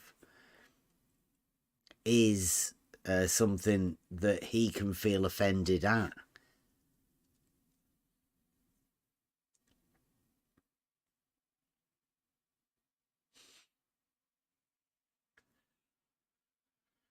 So it's very, very simple to take on an easy argument. The implications of what happens within your mind and the reasoning process that goes along with that argument is the reaction. We call it cognitive dissonance. And there's multiple different things. It's on the website. When we did the 12, one of the lead up to it, there are a consequence for the straight line. That's how simple this is. Euclidean geometry is formed upon the understanding that the shortest distance between 2 points is a straight line. That straight line doesn't really have a definition. It's an elemental. Everybody understands what straight is. You have to have that understanding of straight to know what a curve is. You can't tell the difference between a straight line and a curve if you don't know what a straight line is.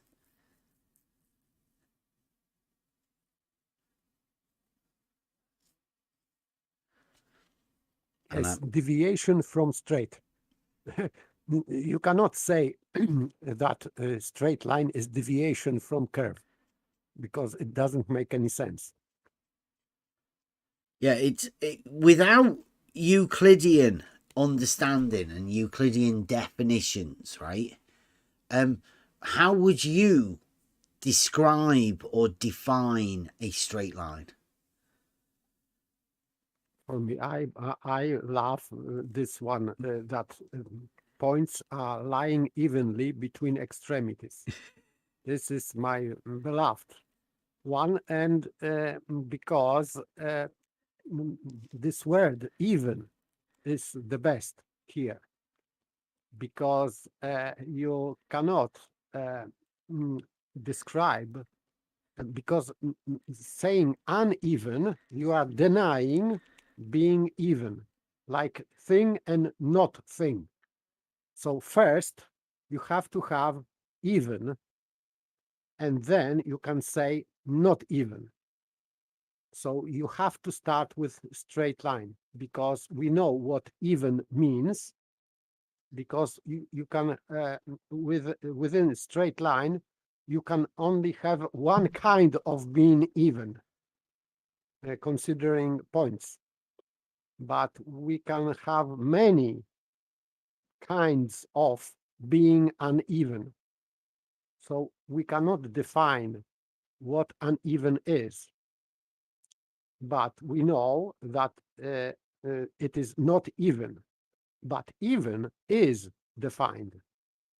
So we can refer, denying being even, we are referring to defined thing.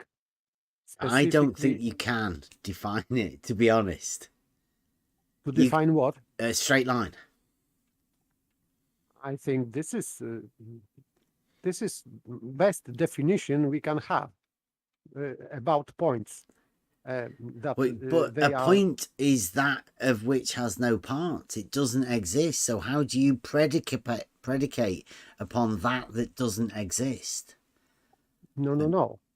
It has to exist because this is this is the point where I think I disagree with you, because it has one positive predication, location, and nothing cannot have any positive predications, and this one point has one location. So you cannot have nothingness with location in physical world. So it makes it entity, this location. Yeah, And I get that for in reality, but really, if you're talking about the straight line, then you're talking about fundamental definitions, and a straight line is your starting point. That is the element that you have to begin with. And you can define it, but you can define it as that which doesn't curve. Zero curve, right? But then you have to describe what curve is. And that's also not possible because you have to predicate upon something. And I say that straight line is the something that you have to predicate upon. And it is a fundamental understanding. Right? yes, of course, Yeah. I agree with you. But using these points for me makes it clear, more clear, Yeah. because we are referring to already, let's say, defined thing as point, and that's why he is using these points because he was talking about earlier. So in progression, in definitions, he is just using what he used in the past. He is not using things that he will use in the future, because that would be backward definition. And for me, it is the best what he could do with Yeah. that. And talking about points, whatever they are, lying evenly means that to describe curve, you have to refer to straight line already. You cannot just say curve, because curve is always has to be always in relation to straight. So Yeah, if we it takes 15 imagine, definitions to get there. Right, I state this is like one of the fundamentals. This is at the beginning. This is a fundamental understanding of what straight is, right? You can't start to curve a straight line without having the fundamental understanding of what an actual straight line is. So for these people to pretend that it is something that they can put in before the straight line, which is what they're trying to do. They're going to try and gaslight people that before the straight line was defined, they had some sort of a nondescript line, which is an absurdness. But they're going to try and gaslight everybody about that. yes, because Euclid, before straight line, we have description of a line that has only length, but it is general description, and general means referring to genus, not to species. Description of straight line is specific. It refers to species, and that's why it is a real definition, kind of definition, real definition. But description of a line is not a definition. It's just saying generally what it is, or, Yeah. or it's saying about its property only, that has only length. So Euclid is talking about property of a line. Yeah, those No, first two definitions aren't really provable, right? You cannot actually do things, but Euclid will be using them in the future to describe things. So you've got to put them there within an axiomatic system because everything has to follow from piece by piece. But the first two definitions cannot be classed as anything other than descriptors for something he's going to use later. yes, and this is just general description. So for a line, it is general description, and it doesn't specify what it is, because he cannot. But he can describe and define straight line. Yeah, well, that's sort of like a syllogism, sort of, right? The way he uses that and that to add together to come up with the conclusion of the straight line, right? He just adds these things that he's defined and described a little bit earlier to show you what a straight line is. Now, the way that you can use those two bits to define the straight line can come in a multitude of different ways. But the reasoning process behind those two statements to come up with a straight line normally has people understanding what a straight line is. It's that fundamental, isn't it? That and that gives you that, and that is such a definition that you understand what a straight line is, but you already knew what a straight line was anyway, because it's sort of ingrained into you. Yes, and it should be, but some people are denying that. So from my point of view, these points lying evenly are better for arguing with people like Rumpus or Brenda.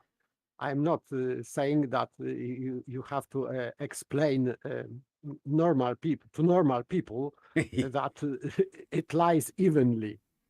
Yeah, because they, yes, they will. I mean, yes, of course, but it means that it's straight because this is obvious for them. See, when I think of evenly, though, right, I would think of the circle and the diameter, chopping those even halves, right, of exactly even, right, half and half. But that sort of conjures something, the circle, which hasn't actually been put into the definition of the thing. I mean, I know that when I say my definition of a straight line would be the shortest distance between 2 points, well, distance would bring in a number. So that's obviously not Euclidean. It's more tempting into reality, right? To give you an understanding of another reasoning process that you could in reality. Yes, that's why this translator, in my version of the book, is saying that Euclid was trying to avoid visuality. Yeah. To refer to visual thing that we can imagine envision it. So because it would be a definition a posteriori. From what we see, we think that it is that. So, and he is trying to keep it mathematically, and it means to create definition a priori, and it means that it has to follow only. The best would be that it follows only solely from axioms or prior definitions only, not from what we can imagine. That's why he used these points. The whole idea is to lay out all of your terms and the rules and everything, and then all of your arguments that get based upon that are based solely upon those facts that you've just listed, right? Yes, and that's all you are ever going to use is within that system. You're just saying, we are just going to use this. This is logic. This is no model confusion. You don't bring a model that's not stated into any part of it before that model has been described. And that's where the magic trick has been done. Because that model has been placed in the minds of everybody. They can't get rid of it. To look at just the argumentation without being clouded by the model. No way. And you can use that against them. Absolutely. Yeah. Their model cannot be gotten rid of. And it will cloud their mind for everything. Even the straight line. They've got themselves writing down axioms for geometry that doesn't exist. I must say that took me for a loop because I kept telling him, all right, let's see your axioms. Okay, then. I don't know.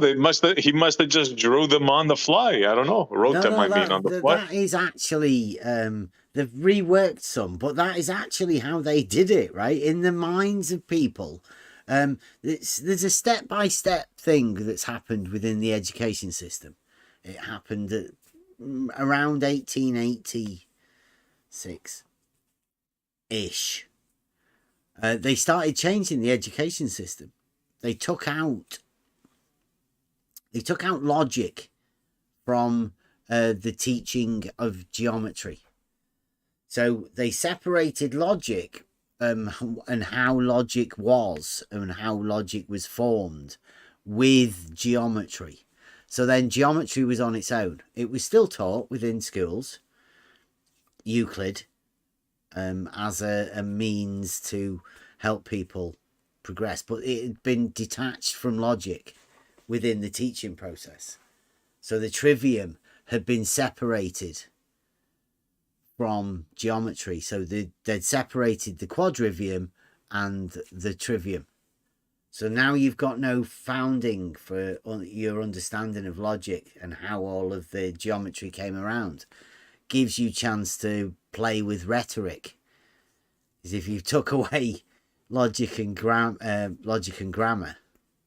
well, you keep grammar, you just take away logic from the process and then put in some sort of other narrative, then you can get away with this. Because there's no logical reason to have all of the axioms the same. And they're not axioms either. They call them the 5 postulates. Because they're one of them that in Euclidean geometry. You think that's why they gave 5? Yeah, they got rid of all of the other axioms, didn't they? Yep. I mean, it says the postulates. I mean, these are postulates because this is let it be granted, right? It is allowing you to do this. It's these are the ones that I call the in order for you to present this stuff, you are being allowed to do these things, right? let it be granted that a straight line may be drawn from any one point to any other point. Now, added drawn in there, it means that you are scribing it. You are doing something with a straight line, right? So in order to depict a straight line, which this book says is one-dimensional, you are having to be granted the chance to be able to do that. It's just allowing you to go, well, all right, you can get a pencil and you can actually draw it in order to represent what a straight line is. Will give you chance to give it a breadth. That a terminated straight line may be produced to any length in a straight line. Any length. With a point at the end of it, obviously, because a straight line can be drawn from any one point to any other point. There is an end point to a straight line, but it says at any length. So it's allowing you to draw that. And I'm guessing you can change the scale of it or whatever to depict it as a straight line of any length. And then a circle may be described, right? It's actually scribed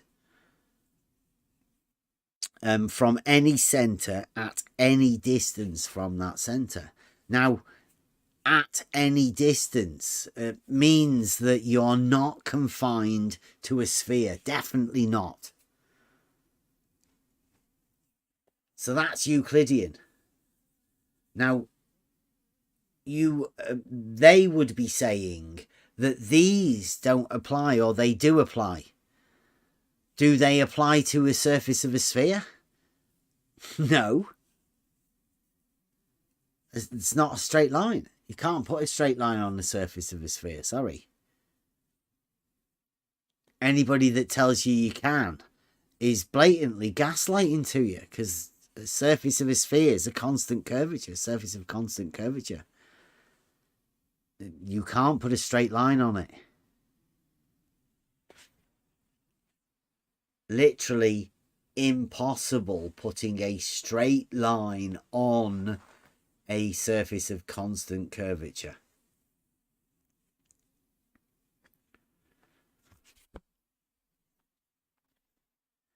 I don't know how many times we have to go over this sort of stuff, but this is how simple it is. Straight lines. Go on. If there was only a circle of one size, would pi still be a transcendental number? Well, I know that doesn't make sense, but circle. Pardon me? Yeah, it's a circle. There's a relationship between the diameter and the circumference. Now, Right. The thing in that is a diameter, right? It has to be straight. Right. My thought was, pi being a transcendental number because that circle can be any size.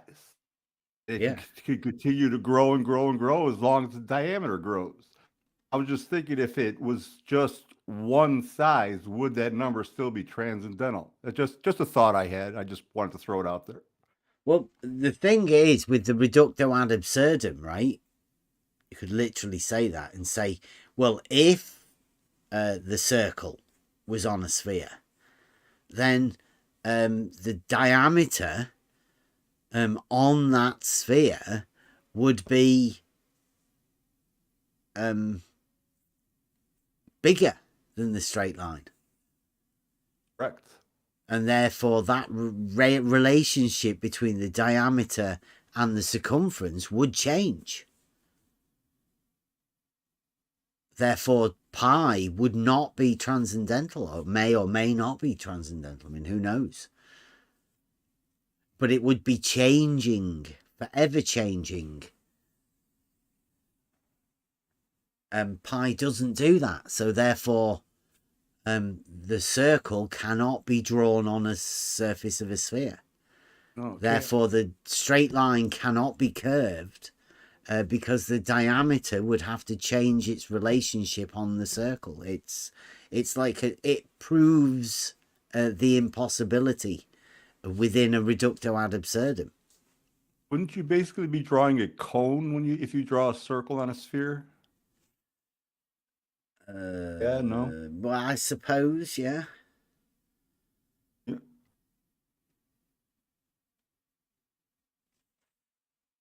Yeah, it just it shows the impossibility of it by showing that pi has a relationship in one and only geometry. That is the one where the circle exists, with the straight line being a radius and a diameter. No argument here. Mm-hmm. Shared straight line segments. And by the way, if you are drawing, for example, circle on the sphere, this biggest one, the diameter would be a semicircle on that sphere. It means that it would be ratio between them 1 to 2. No transcendental number. So it has to be that way. So this is simple example how it works on the sphere. You can change. This is the biggest ratio, 1 to 2. You cannot create bigger. So, of course, it has nothing to do with a normal circle. Yes, obviously, because, well, you can't have a diameter that isn't straight.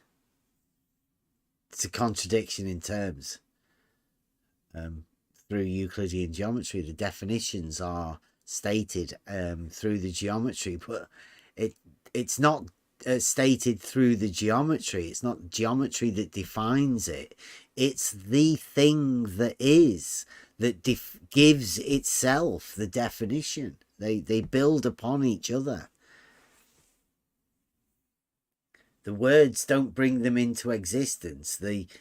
Because they exist, there has to be a name for it. And these are the names that we've been given. The words that people have associated with these things. Now, there's a group of people that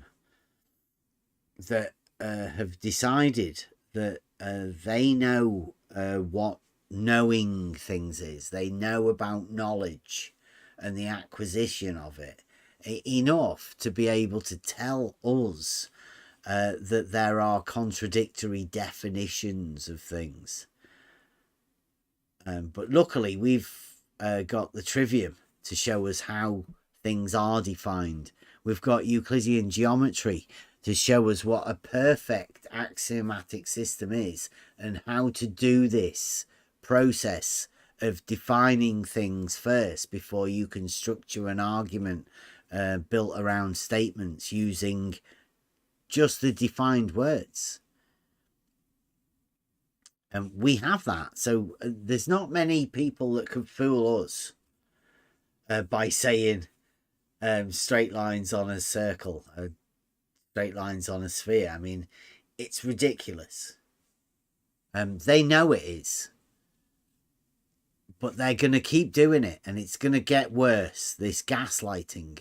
I keep saying, sorry to anybody that is going to start using these very simple logical statements, arguments, if you will, to a certain group of people, because they literally cannot have it, and they will gaslight anything just because I don't know. I think some do it for sport, some do it to fool themselves, and some do it just because they're dishonest sophists. And by the way, I think I have another reductio ad absurdum with because as Euclid says, the sphere is created by revolving the circle, the semicircle, around its diameter. But this semicircle is therefore diameter for the sphere in this spherical geometry or whatever it is called. So it means that the semicircle has two diameters. First, real diameter and circumference. Semicircle itself is diameter for something else. It means that diameter has to be a straight line and curved line at the same time. Or we are changing definition of diameter. Yeah, both the diameter and the circumference of the semicircle are both diameters in their own right within different geometries. Yeah, that's beautiful, that. Yeah, savour that one, people. The semicircle, the diameter of the semicircle is the diameter within Euclidean geometry, but the circumference of the semicircle is the diameter in spherical geometry. Wouldn't a sphere by necessity need 3 diameters?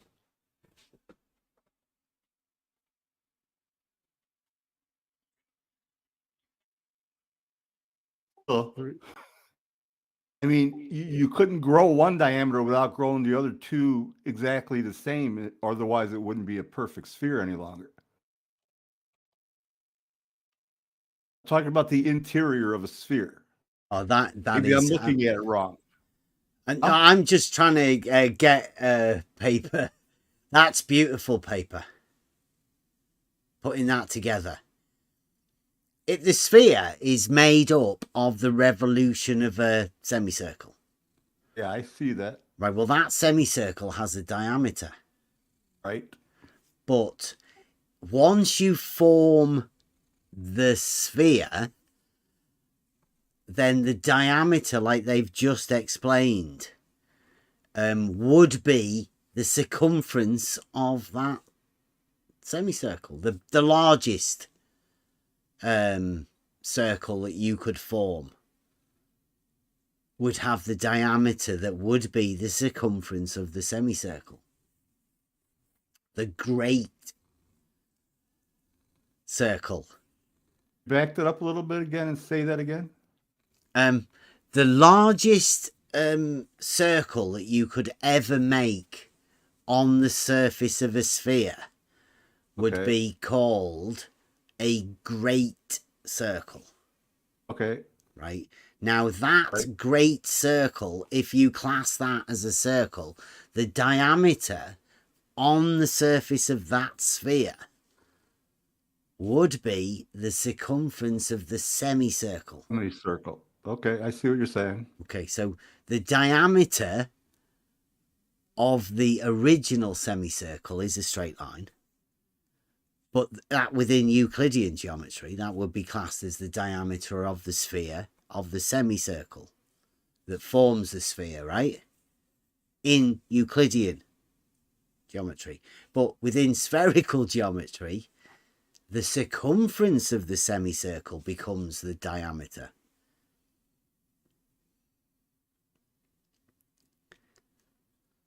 So the one shape, the semicircle, which is defined as the thing that makes the sphere, has both a diameter within Euclidean geometry and the diameter within spherical geometry of the great circle.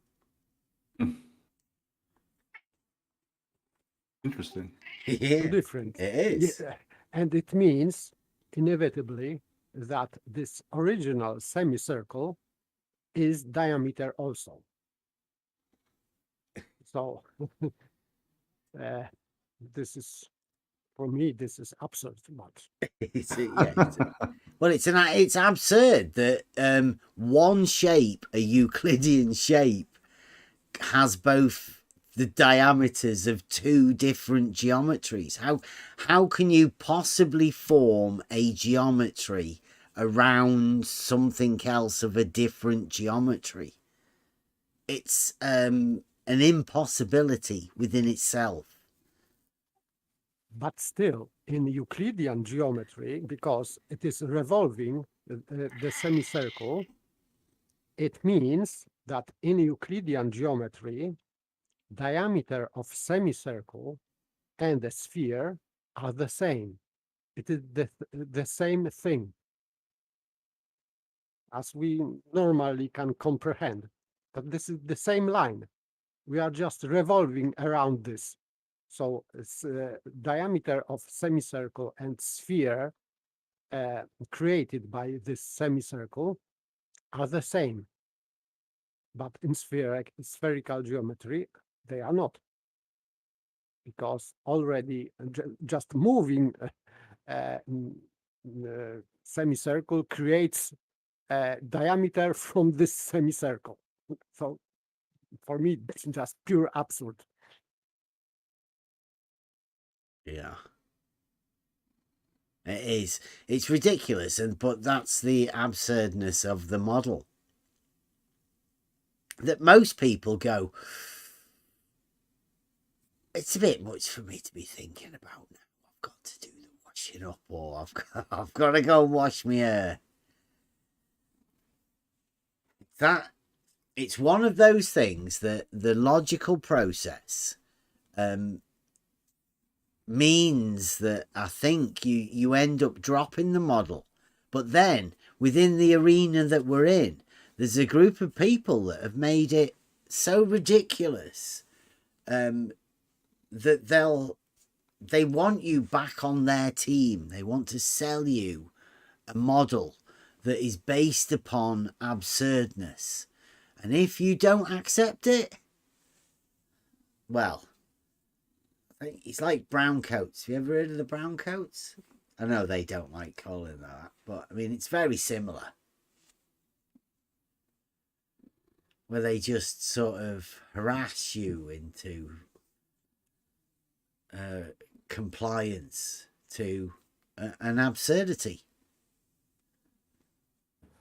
Okay, paper, you got my brain doing stupid things. So in your semicircle, the original diameter, if you extend that diameter, are you saying that the semicircle grows relative to that dimension?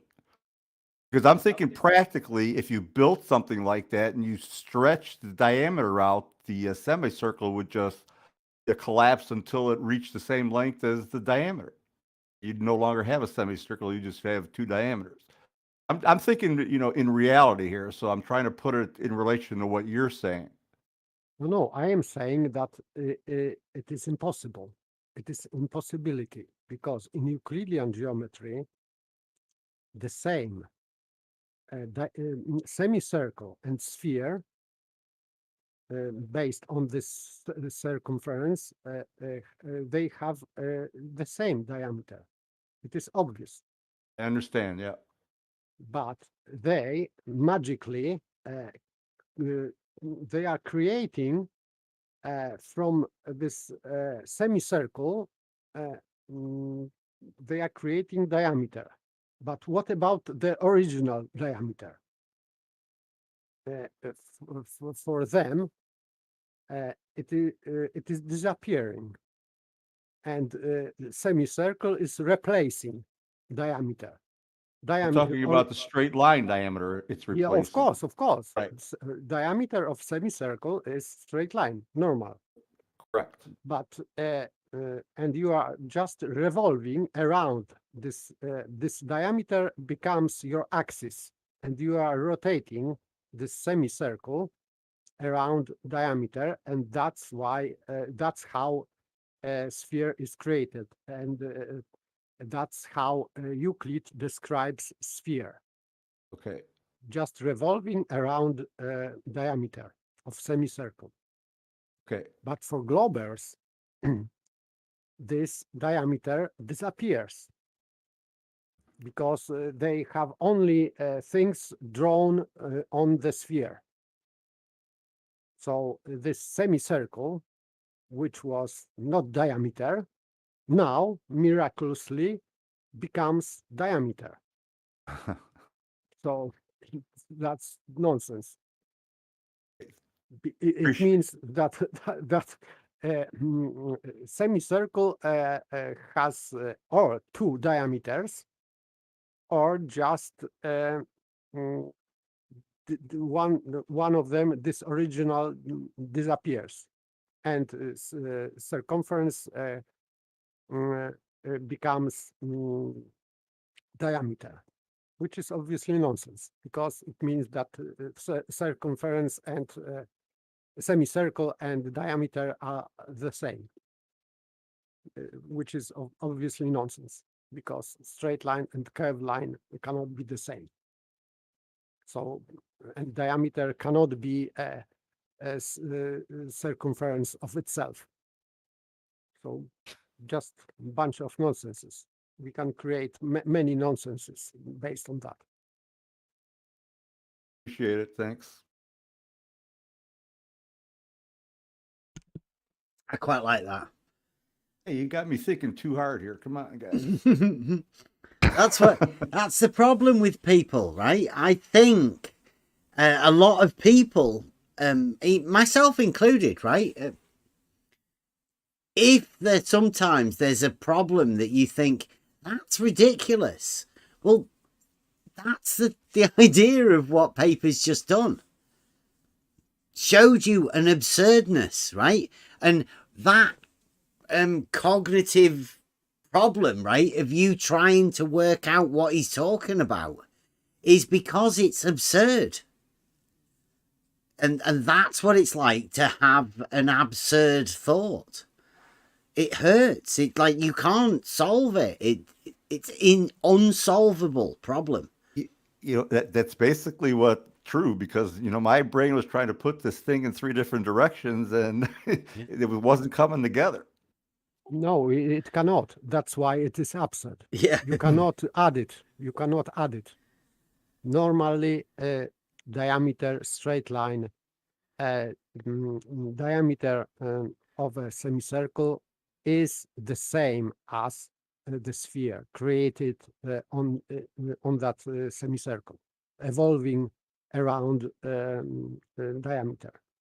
So they are the same. So it means also that sphere has 2 diameters: original semicircle and original diameter of the semicircle, one being straight line and one being curved line, semicircle.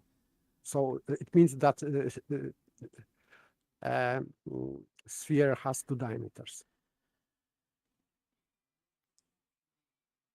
Within two different geometries, within yes. one geometry, right? There is 2 different geometries within one geometry, which is an absurdness within itself as well.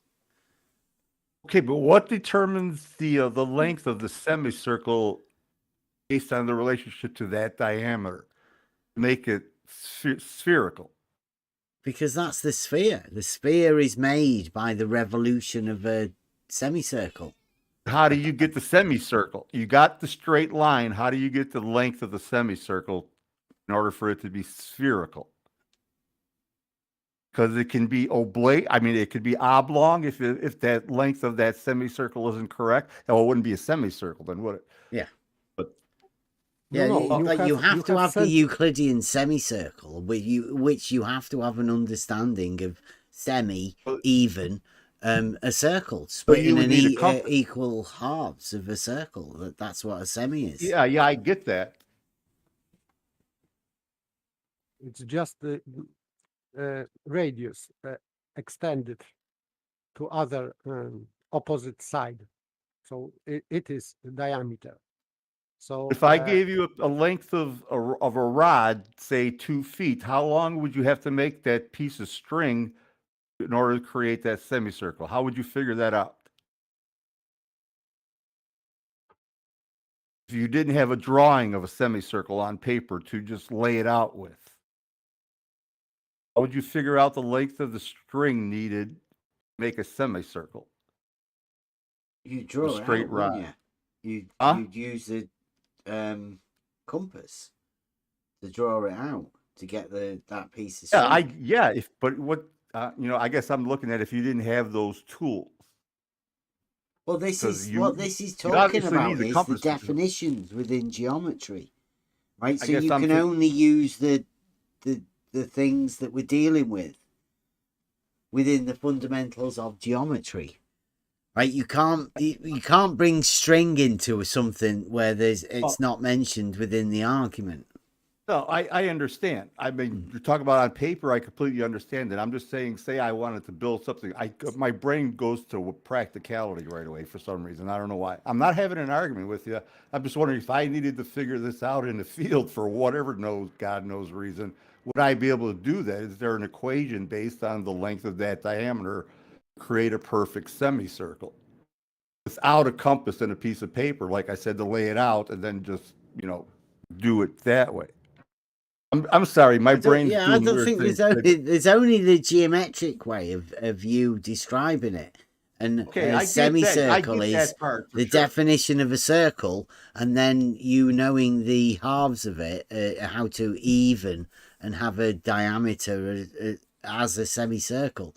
In order for them to define the sphere, is what they're saying, is within Euclidean geometry, the sphere is defined as the revolution of a semicircle about its diameter as the axis. And I just realized how it would be done. You just figure out the length of the circumference based on that diameter and cut the string in half. Oh my God, I'm so stupid. I'm sorry.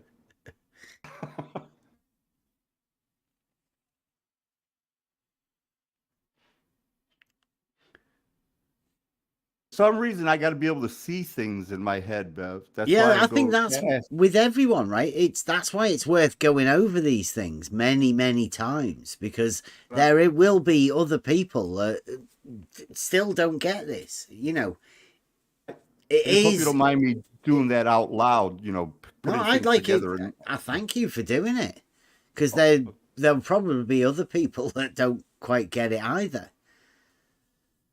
It's just the definition of how Euclid defined the sphere, because when you understand geometry and how a circle is formed at just a point of an equal distance around a center point, another point, right?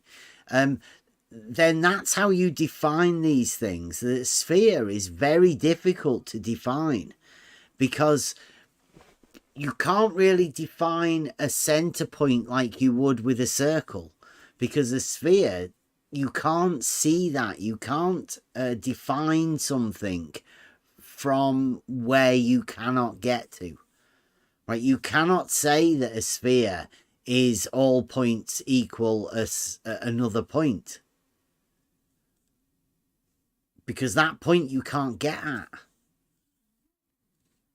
To check, you cannot measure from the center of a sphere to each outside point, because you can't get to the inside part of it.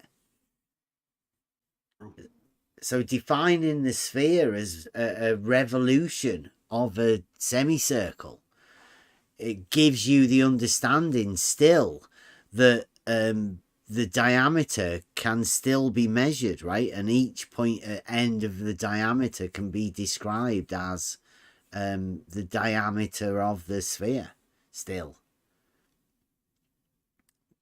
But if you start messing about with spherical geometry, then the curved part becomes the diameter, not the straight. Yeah, so we land with two diameters with two different ratios between great circle and diameters. Yeah, and one of them one has diameter. pi being 3.142, and the other one has it as being 2 to 1. 2. So that's it. Have you ever heard of pi being 2? Not me. No. Yet. Yeah. No, pi only has one value, that is a transcendental number, which I believe was put there to tell you you can't do things, right? There are certain things you cannot do. One of them is give a number relationship to pi as being the relationship between the diameter and the circumference of the circle, the same circle. Can't do it. Not possible. All the computers and all of that, to everything modern day, they can't do it. Not an exact number. They're still trying to find where it ends, and they found no repetition and no end as yet. There never will be. So there's within geometry, there are even things that teach you that there are things you cannot know, which should be a valuable lesson. But since we've got rid of logic and we've got people trying to convince us that pi can actually be 2, but not within real geometry, and some sort of gaslighting techniques, that seems that they can't see the implications of what they're actually saying, makes John's head hurt, us even talking about it.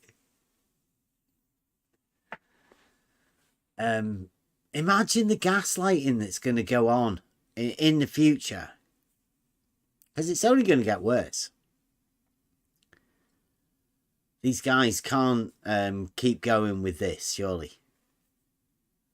Yeah, they are constantly saying more and more stupid things. Yeah. Their non-argument is constantly evolving around our simplified, simple arguments. And we've made it that simple now that it's literally straight lines. Most of the arguments that you will hear us coming out with will be formulated around this horizontal, vertical, perpendicular, very geometric. It seems to be a winner, and to keep everything as simple as possible, we could probably get these to follow on from each other. A bit like Euclid, but practical. To show everybody exactly what an argument is and how that relates to reality. Realising Euclid, if you will.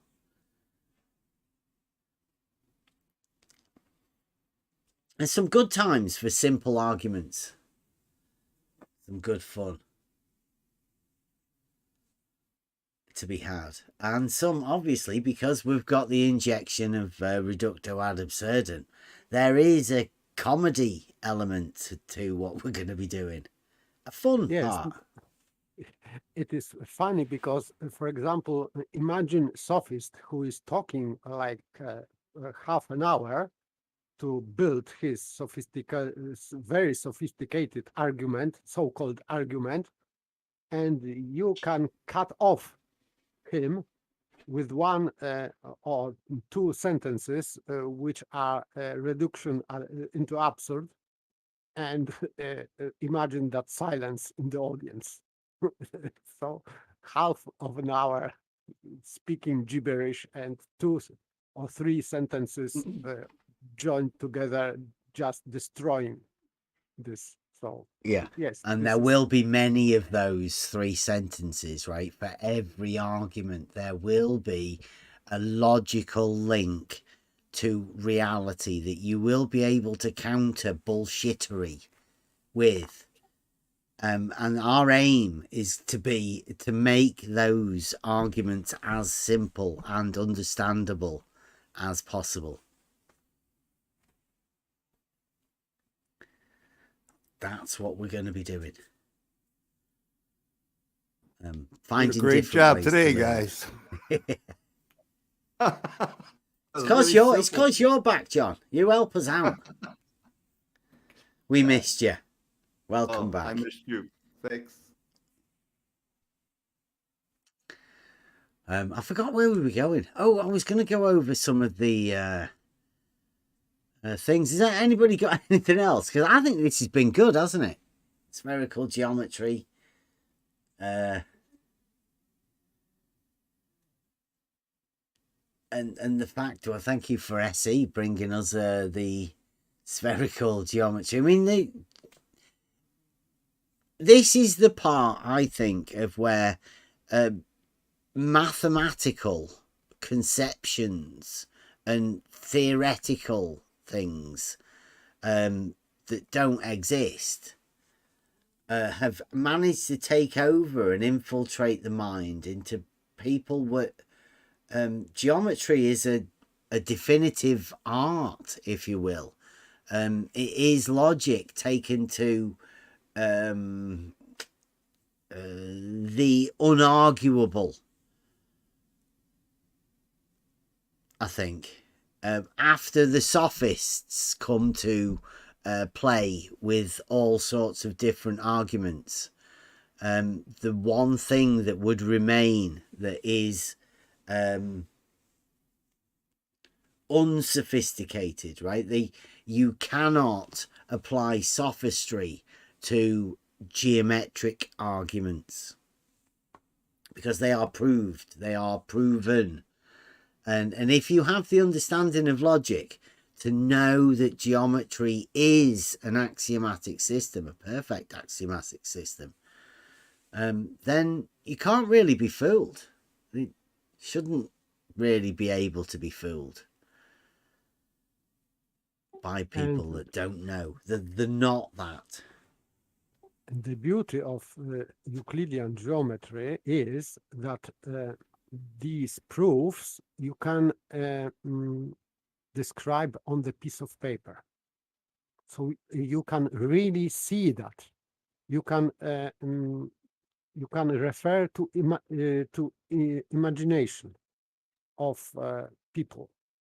So if someone can imagine, for example, if we were talking about this revolving semicircle, I think if you can imagine that in your head, how it is created, from what it was created, you not only can understand with syllogism, but you can imagine. You can imagine what's going on. You can have a real picture in your head, in your memory of this argument. And it may become more obvious and easier to refute, because if you can, imagination helps with thinking.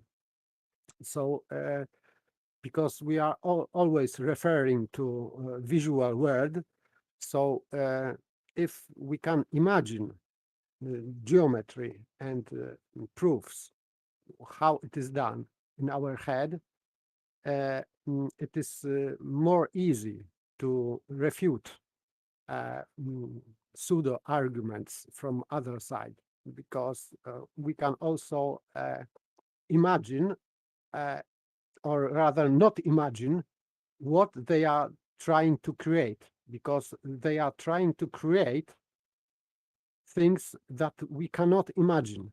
You cannot imagine properly that things that they are trying to invent.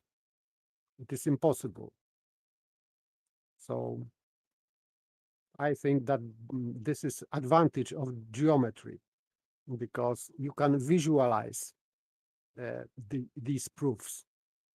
And that's why in Euclid books we have drawings, because they can not only explain with a syllogism the proof, but we can also see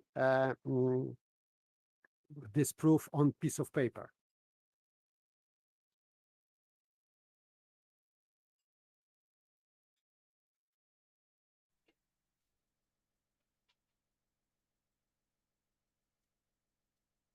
Yeah, geometry is the ideal tool, isn't it?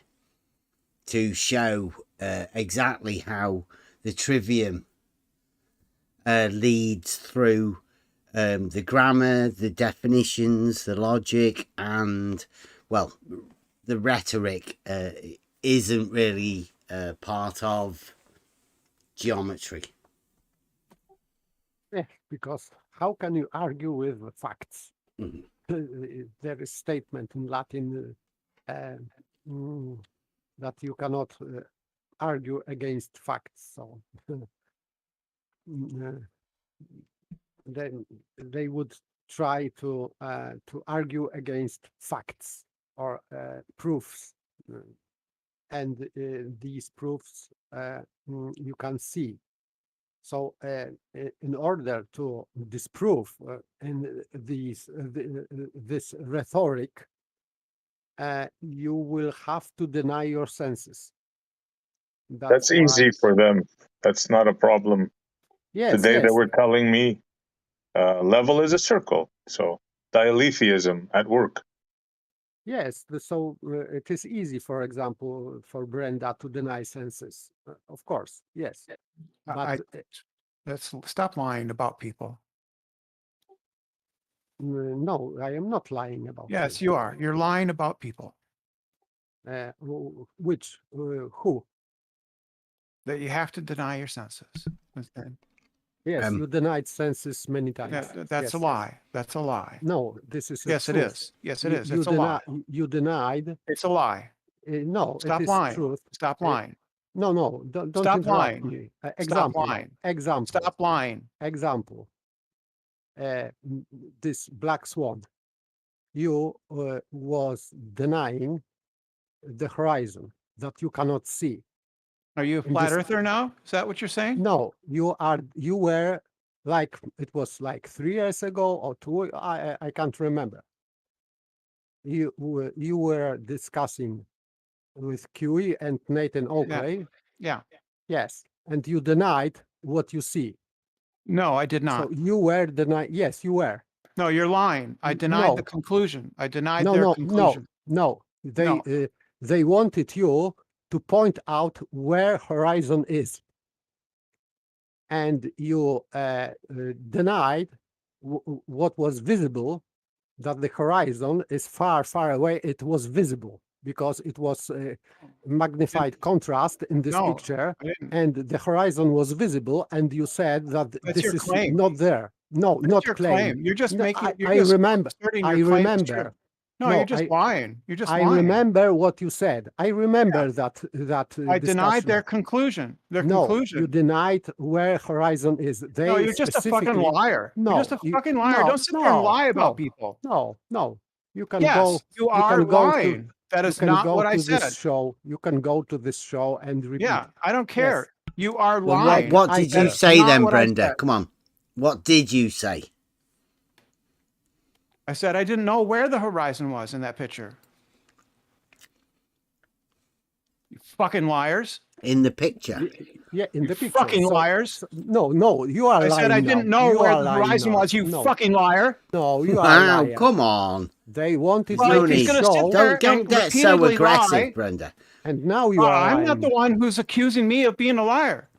No, you have one memory. He has another memory. No, you can just get the no, tape you don't get to Brenda's tell other just people. said. who's right. No, Brenda, you've just said you didn't know where the horizon was in the picture. Yeah, he's saying I did know. That's why I said that you are Yeah, sense you don't denier. get to tell Yes. other people what their Yes. experiences are. You don't get to yes, do that. Yes, I can. No, you don't. Yes, I can. Yes, No, I you can. don't. You do not will. get to And tell I- other people what I their will. beliefs are. I You will. fucking liar. I will. Stop I it. will. Brenda, No, I what will is the not stop. horizon then in a picture? What the apparent position where the sky meets the water, is it? In the purported black swan picture, it's not clear where the horizon is at all. It is clear. The because apparent it was position magnified, of yes. where one meets the other. It's not clear. It is clear, and you showed That's what you say. somewhere in the middle where obviously it wasn't. I don't Because know you- where the horizon was in No, that no, picture. you I showed- still don't think I know where the horizon is in that picture. It's very fuzzy. It's an apparent position anyway, isn't it? But There's in the no picture, clear, in the Bev, picture, you can go. There you go. there's It's there. there's no clear line in the picture. There isn't. You fucking liars. Yes, there is. Far Calm beyond these two down, oil rigs. Brenda. Listen, no, don't Calm blame down. me. Come on, Control Brenda. yourself. Brenda. Don't blame me for Get a his grip. misbehavior. Don't say that I need to calm down for his misbehavior. No, it's you, Brenda. So Well, let me- if you're but going you to don't have mod to swear. properly, if you're going to mod Brenda, properly, it's then you. mod You're the person swearing. who is making baseless accusations. Please stop swearing. There may be people who Then want to maybe actually you should learn fucking something, mod Brenda. your people. Well, I think we will be doing. We will Yes, be very shortly, taking Brenda. swearing words No, you'll out mod of this. me. You won't mod your little zombie follower there. We're gonna mod whoever's Hello? swearing. Whoever's swearing. Mhm. Hello. Can we get some control about yourselves? Yes, control Yes, paper. please, No, no. Brenda. Control First of all- paper.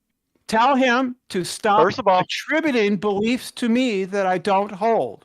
No, I was saying. Shut that your you- mouth, that- liar. No.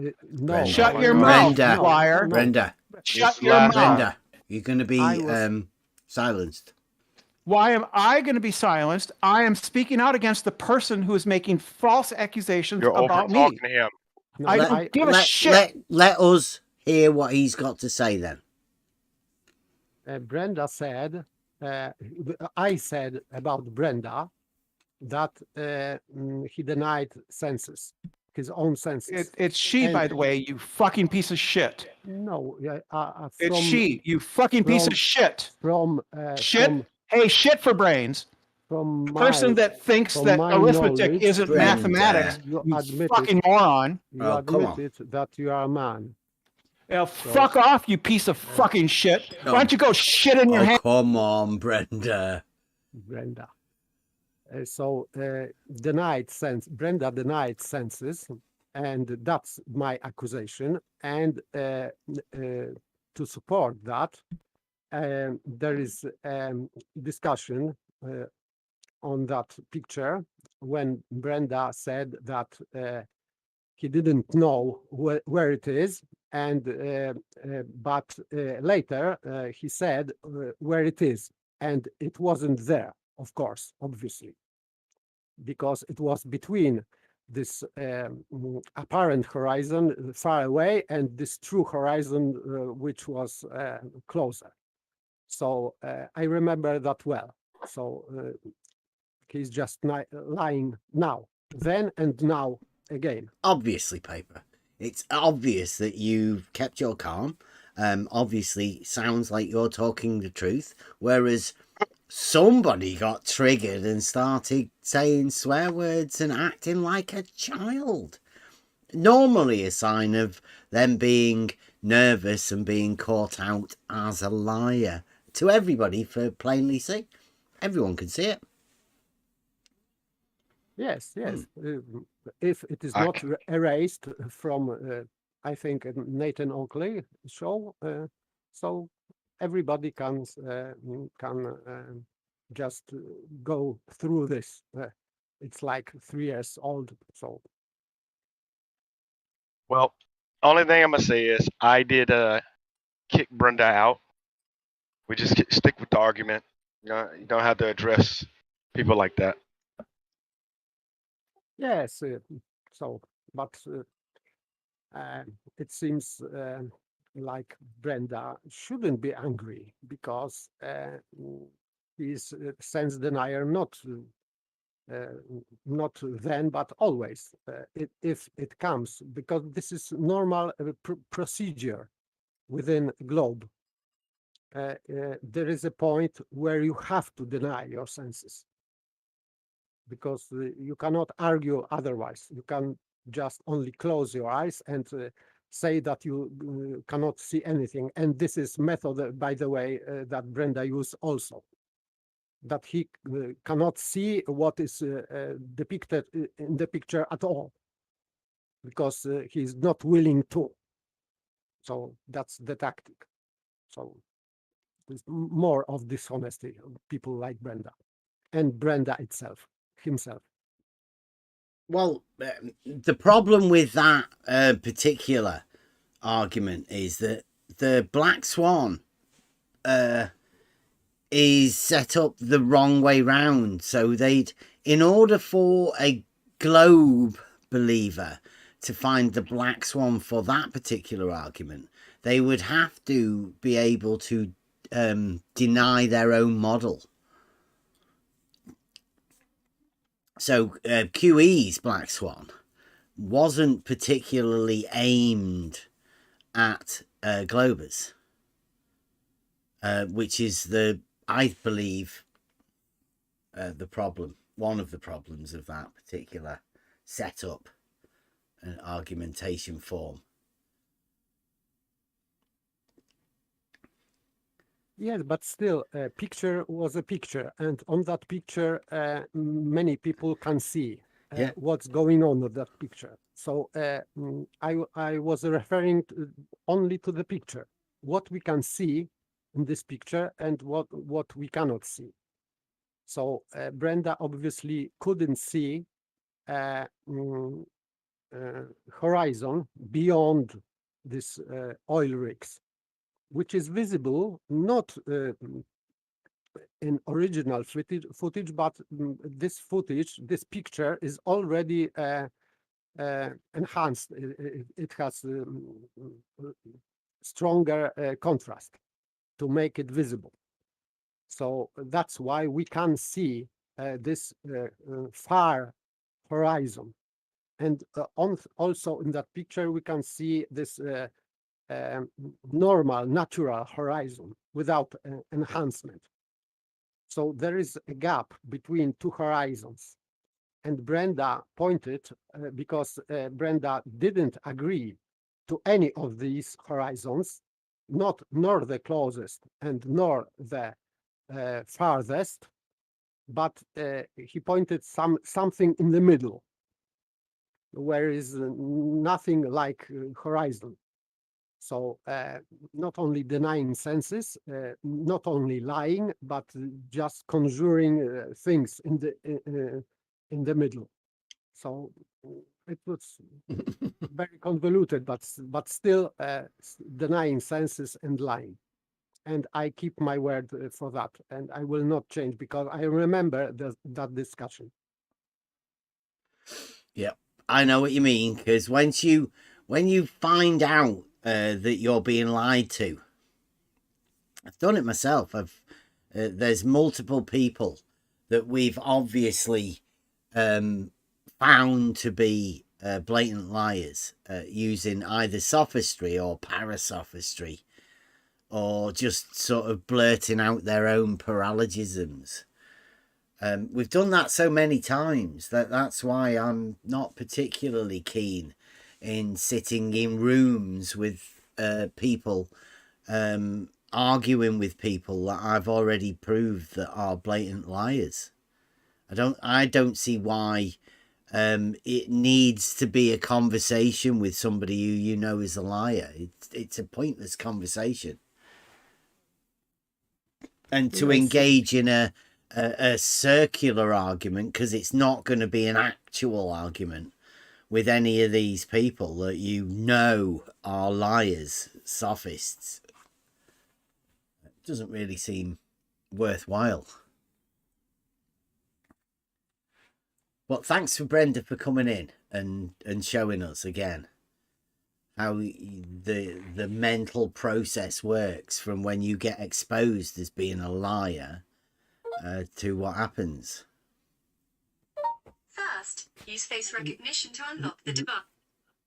Liar or insane, but effects are similar.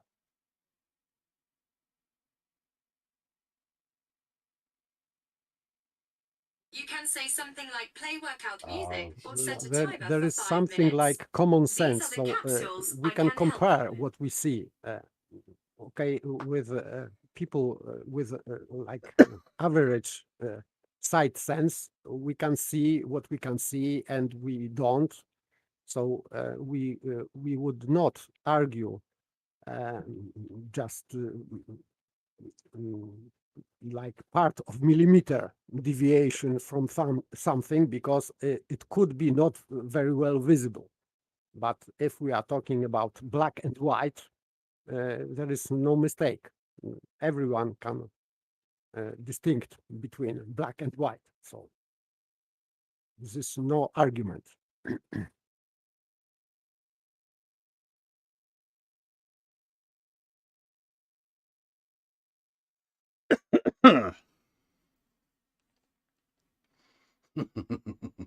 And by the way, that's why Brenda came, because it was triggered that I exposed something. Because if I would be lying, I think it should be a different response. For example, to refer to the specific show specific words, etc. And it is impossible from Brenda side to defend with footage, real footage from this discussion. So, but he came and just insult.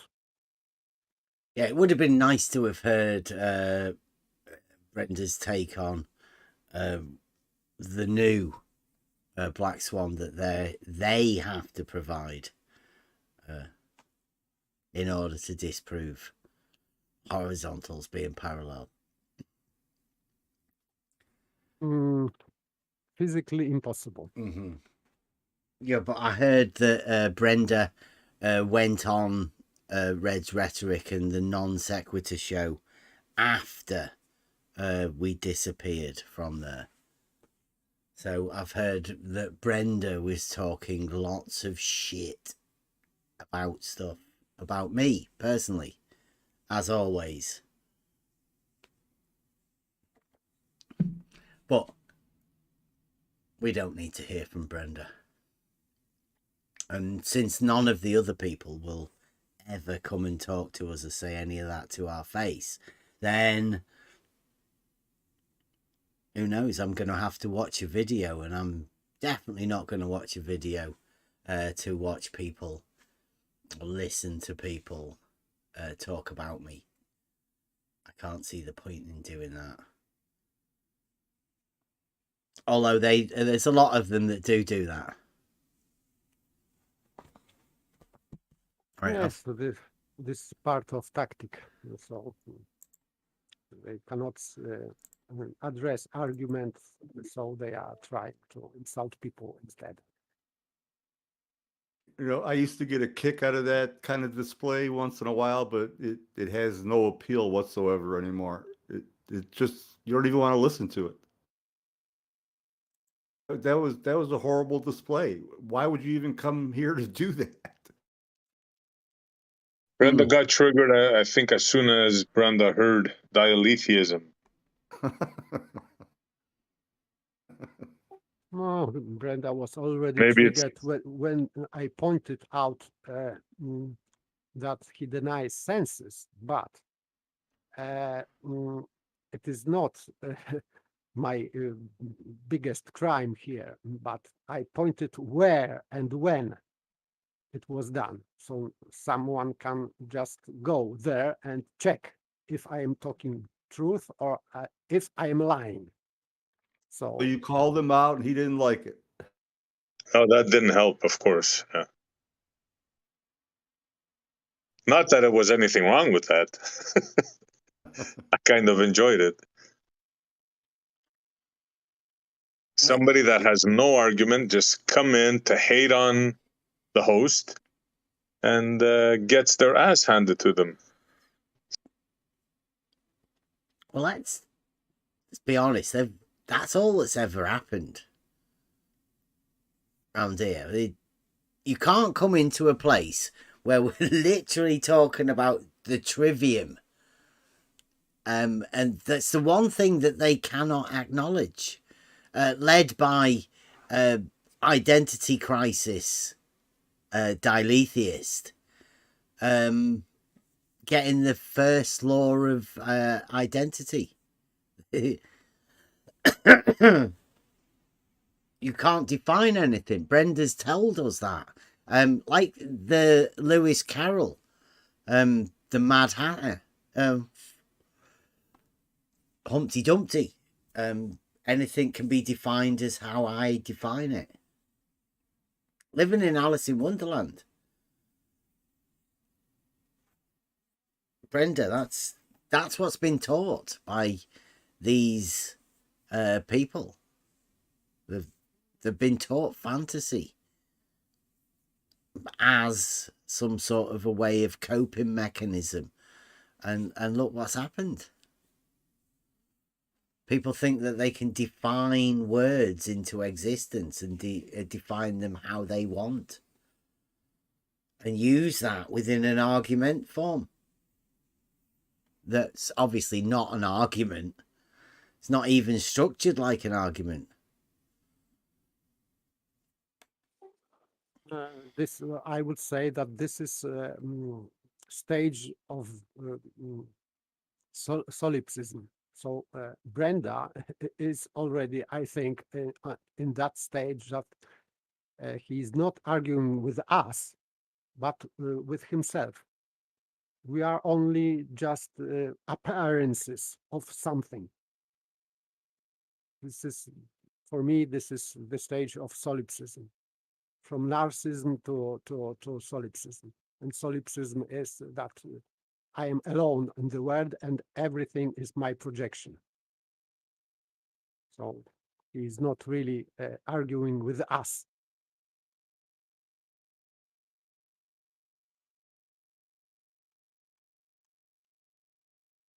Got a few comments here of this on this video, and these are the people. This has anybody heard of this Iridium? Because he's quite prolific on my channel. It might sound familiar. He says, Bev, did you know Euclid wrote a book on spherical astronomy? Either Euclid was a walking contradiction, or you have no idea what you're talking about.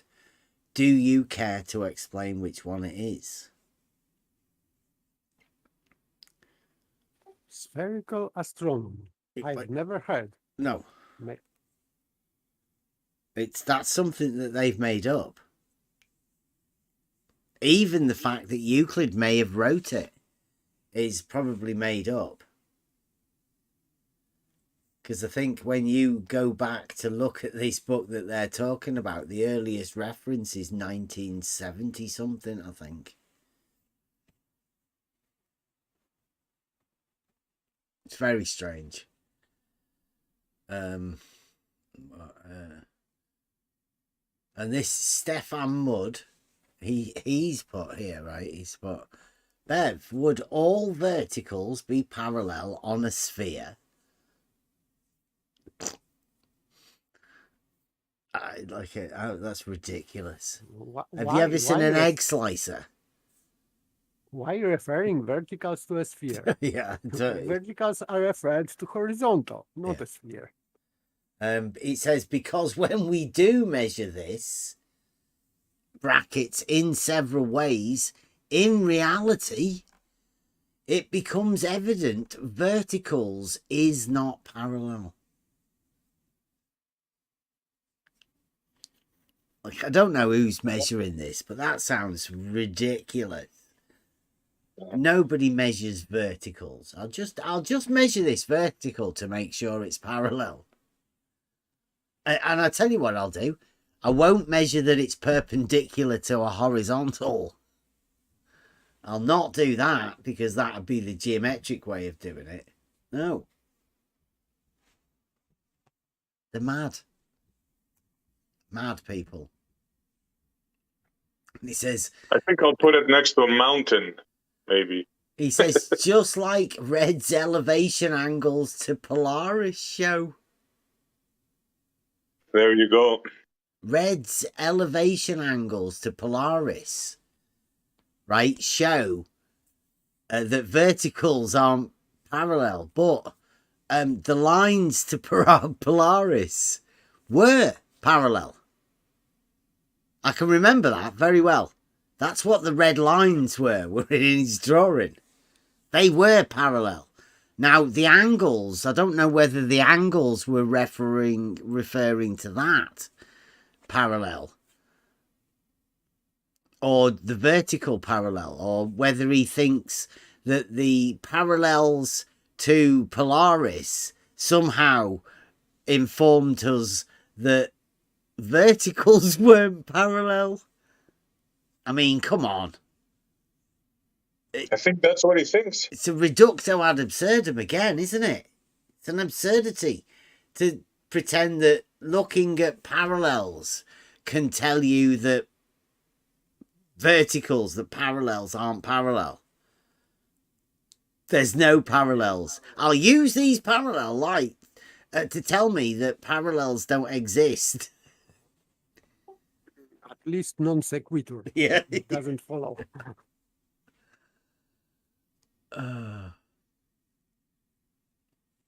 Mobius says, I love how they use a graph, brackets, with parallel horizontals perpendicular to parallel verticals, close brackets, to argue that horizontals aren't parallel to horizontals and verticals aren't parallel to verticals. It is. This is like a complete backwards argument, like as you would expect from Globe. This is how you globe. You come up with something that just literally doesn't make any sense and say, well, 'tis Globe, just to confuse people. Yes, it's like, for example, if you have horizontal and verticals, and you can just bend the horizontal and say, you see, these verticals are no longer parallel. Yes, so it's just like this. This is the joke, not argument. Emma points out Reds is an obsessive scammer and the other guy is a weirdo, and it's got 14 replies. Mike says they're both weirdos. And Blue Marble Science, White Knighting, comes in and says the guy that constantly calls other men little buddy, people who live in glass houses, Mike. Blue Marble has a thing for Mike. The Alan, a brilliant comment. This is totally Globe. He says a flat earther, knowing that Mike isn't a flat earther. And Mike says, remember when you ran away from us like a little girl? That's the Alan. Then Alan says, you kicked me about 5 times, you donut, hence the 5.0. So Alan, the Alan, kept getting kicked from a Discord server where he had no intention of any genuine conversation, to keep coming back 5 times. That's commitment to you. Remember, he is an adult. I think. And Mike says, I didn't realise that you're that old, Pops. Glad to hear that discussion about your model is enough to keep you with your daily nap. These are the ones that I wanted to get into because they're sort of a bit more relevant to what occurs once you deliver an argument about horizontals being parallel to the plane of the horizon, necessitating all horizontals being parallel to each other. It's a natural thing, self-evident, really. I mean, how could they not be? You understand a straight line, you understand perpendicularity, you understand the grid system, you've been through mathematics. All the horizontals are parallel. Very simple. And again, Brenda, you didn't Yeah. bring An argument. argument, yeah. So I'll get to that one in a bit. this is just Brenda. Well, it's not just Brenda. They have to deny it is an argument. But we'll get to that in a bit. This is this Iridium, right? And he says, Bev, why would you contradict Euclid by saying curvilinear angles don't exist? Why do you think it's okay to cherry pick Euclid? I'll state that again, right? This is a guy called Iridium 11, obviously a no name, just a disposable name. And these disposable names can say some stupid shit. And you're expected to counter this ridiculous absurdness. He says again, Bev, why would you contradict Euclid by saying curvilinear angles don't exist? They don't. Yes, it means they are they exist, but you cannot do anything with them. You cannot name it a specific angle. So it's not an angle, literally. Yes, because you can say only it's not one angle. So you have at different points, different angles. So it would mean that you have angle and angles at the same time. So you have one angle or multiple angles.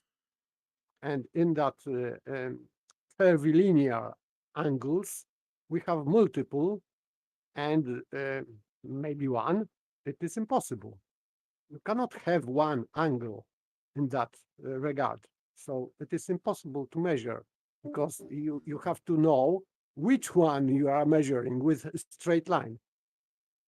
So it is impossible to measure angle.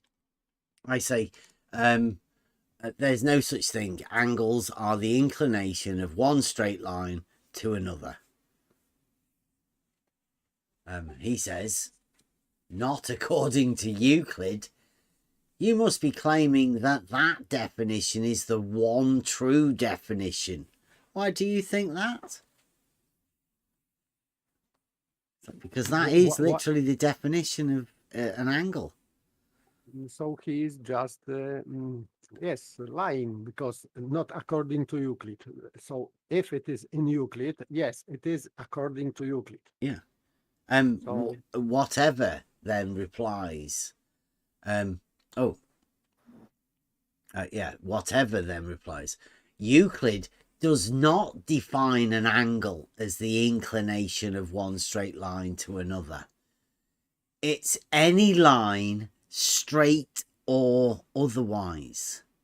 Well, there is no curved line up to that time. It's a curved line has not been defined within the Euclidean geometric system at that point. Before the angle comes before the curved line. So you can't start putting curved lines in before they've been defined. And then he says, Book 1, Definition 8. A plane angle is the inclination to one another of two lines in a plane which meet one another and do not lie in a straight line. It doesn't mean the lines aren't straight. It just means they don't lie in a straight line. There has to be two lines. Yes. So broken. They have to be broken at some point. Well, there has to be an angle there. It cannot be a straight line. You can't say that a straight line, technically, within Euclidean geometry, you can't say a straight line is 180-degree angle. Because it is a straight line, and this definition says you cannot have that angle. That's just a straight line. not an Yes, angle. so it's so broken angle inclination. So it means that he's talking about straight lines, Yeah, not curved lines. yeah. But it's in his misunderstanding of what that's worded that he can't see the axiomatic system and how the benefits of knowing that the trivium and how the grammar is formed, how these words have a sequence in building the definitions on top of each other. It's the the genus, isn't it? It's from the general to be more specific and more and more and more specific within definition, so you know what these words mean. Anybody with any understanding would know that that means straight lines. It's an angle. The definition of the curved line only comes in at about 15, where they define the circumference of the circle. That's the first curved line mentioned. And this is not just curve, but specific curve. Yeah. That's so why. this That's is why before. Yeah. I say this is before the curved line even gets mentioned. So how can it be curved? How can it be a curvilinear angle when the curve hasn't been defined? The only way you can do that is have a model already in your mind and you implement it somewhere where it doesn't belong yet. Very globe. I say to whatever, a line in geometry is straight. You know this. And look, here's Larry. Welcome back, Larry. He's next to go, like, it says, geometry includes curved lines, which I've just explained, yes. Any claim to the contrary is based on dishonesty or ignorance. Nobody said there wasn't curved lines in geometry. That's ridiculous. Everybody should know that. And Larry, I'm sorry you're so confused, but that's not what the argument was. Curvilinear angles is what we're talking about. The non-existence of curvilinear angles, not the non-existence of curves. Whatever, again. Whatever's the guy that spun a water level on a little toy thing. Whatever says, from the wiki page about a line in geometry. Properties. When geometry was first formalized by Euclid in the Elements, he defined a general line, straight or curved, to be breadth length, with a straight line being a line which lies evenly with the points on itself. Defined a general line, straight or curved, to be breadthless length. That's bollocks. Yes, that's why I said, and not me, but this translator, that this is genus, just a line, whatever it is, circle, non-uniformly curved or straight, just line. It's not curved. Cannot be curved. You can't inject a curved line before the curve has been defined. You can't inject a curved line before the straight line has been defined. You said if it says a breadthless length, it is one-dimensional. That's not curved. It's a vector. It's a straight line. It may be considered as that, yes, also, but in fact it is not very good definition of a line. So that's why he's following by straight line what it is, because it is real definition. Yeah, because like we said at the beginning, a line just to define the line. You can't put a curve in there. you can't put a curve and then take the curve away to define the straight, because there is no curve. It's not been defined. You can't define a length without breadth as being curved before the curve has been defined. That's again putting the model there before it's actually been there.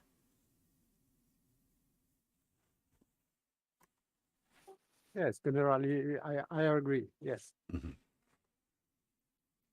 And I said, what does Wiki know?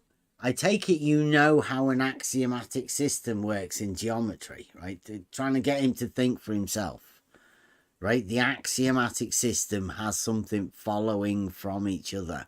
And the first two definitions, like you said, they're a general thing that he can then use to build the axiomatic system. You can't build a syllogism with one or two. You need three. So the first two statements have to come from somewhere, and he chose the point and the line to be able to have those to then define the straight line. The first thing that needs to be defined, and it needs to be defined as well as possible. And there are multiple ways of you doing that, but you can't do it without those first two things to start off with. Undefinable things, the innate things. So whatever says, the wiki author said the same thing I was going to post, but I did a better job expressing it. You used equivocation to bounce between modern geometry, where a line has no width, depth or curvature, and Euclid geometry, which was the topic of the original post. So he's thinking that back when Euclid did it, he put a curve there, but modern geometry has took that curve out. Fantastic. He doesn't know the foundations of geometry. How wrong can he be?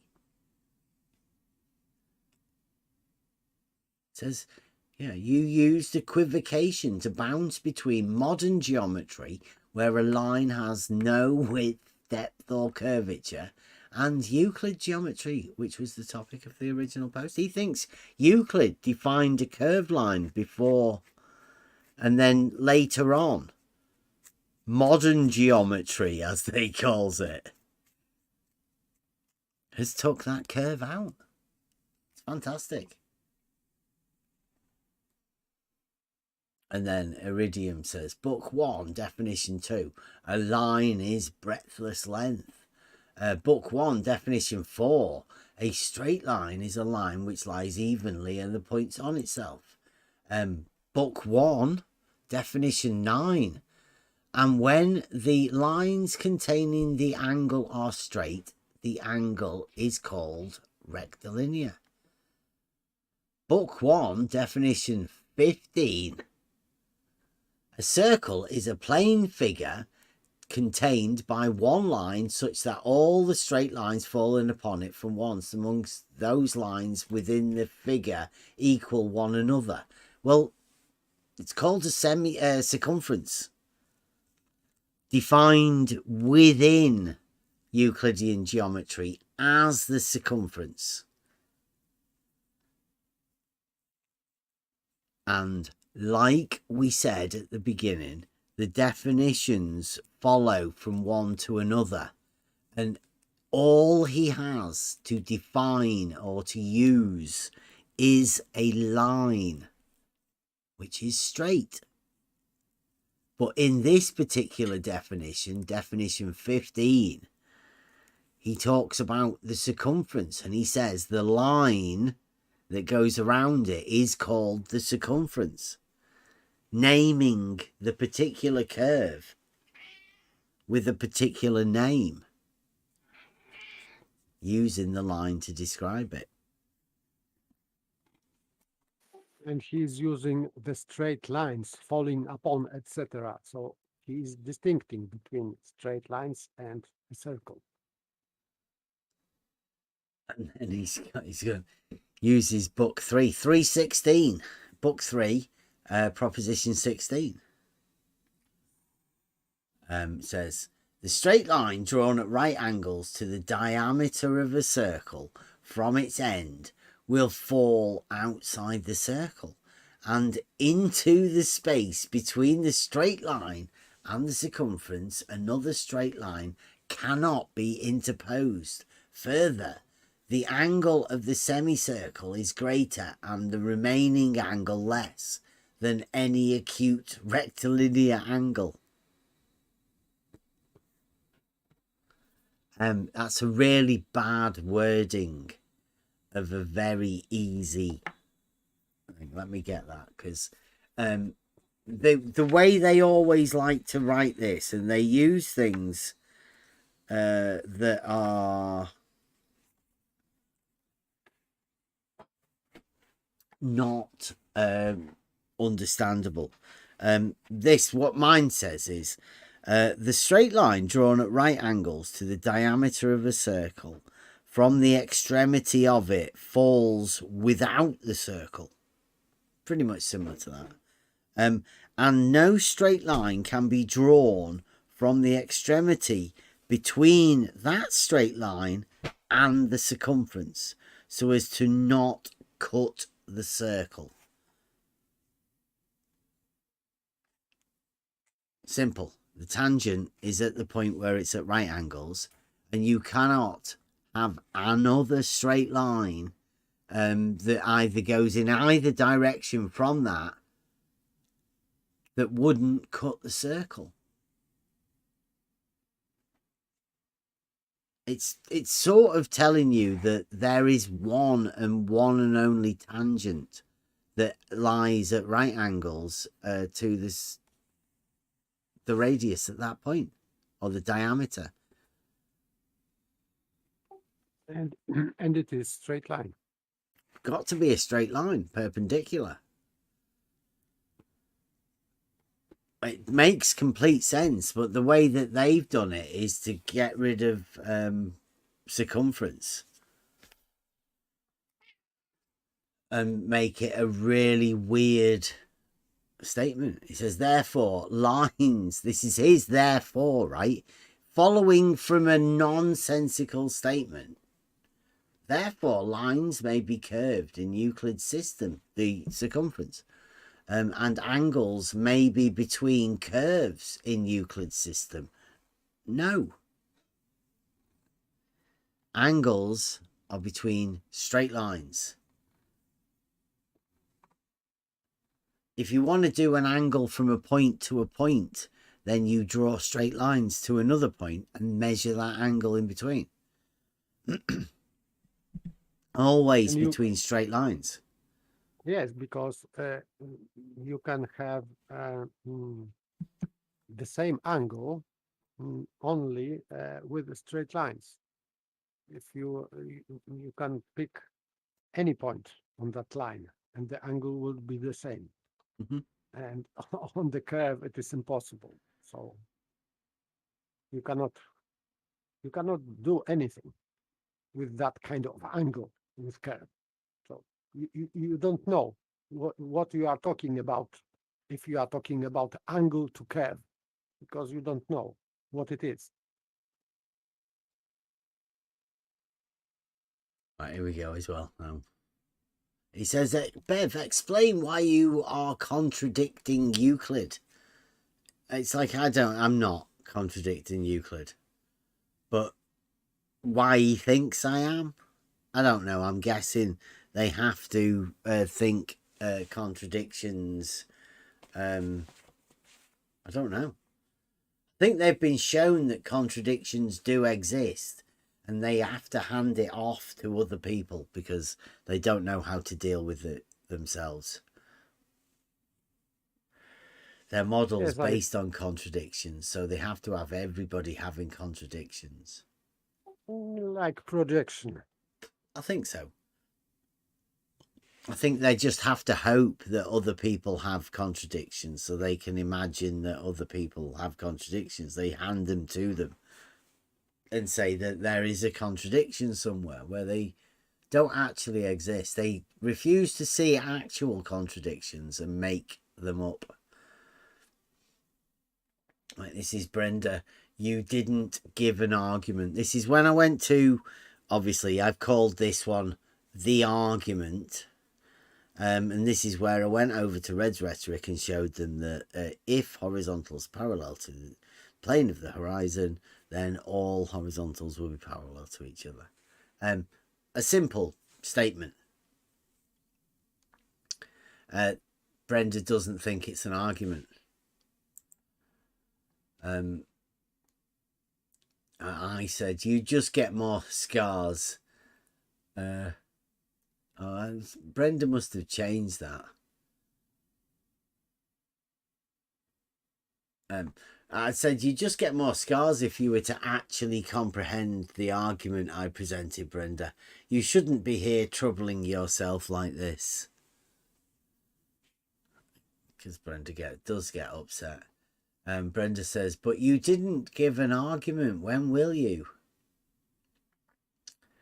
Mike says, dude.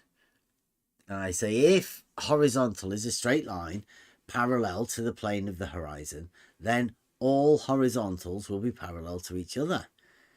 All horizontal planes are parallel to the plane of the horizon. Therefore, all horizontals are parallel to each other. Wake up, Brenda. You'll let everyone know that diletheists can't see logical arguments. Whatever says, when the plumb line passes through the center of a globe, my horizon plane is not the same as your horizon plane, unless one of us is standing directly above or below the other.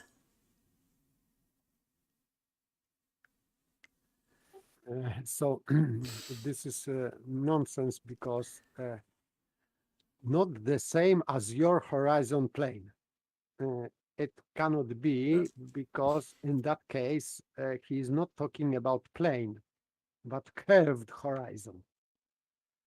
So he is misusing word plane, because it is this situation is impossible if we are talking about planes. So I am sorry. Mm-hmm. Right, well, here we go to FE Dogma. Because these are the guys, the regulars for me. I have a few people that I know that they only come out at certain times when they're ultra triggered. Because just normal conversation, they don't really bother too much about that. But FE Dogma, the guy who has the twin tangent conundrum that he set for the globe model, leading to Blue Marble defending the elevation profiles. I think it's all linked together. LIGO. Hopefully at some point we'll get together with Mobius and Blue Marble and FE Dogma, and we should get together and have a conversation. 2v2. How about that, Mobius? Do you want to have a go at that? On modern day debates, what do you reckon? Be worth thinking about, wouldn't it? FE Dogma and Blue Marble Science, Bev and Mobius. 2v2. That'd be worth it. So FE Dogma says, yes, from my location this is true, and from your location this is true. But you have never supplied any evidence that the horizontals I see are parallel to the horizontals you see.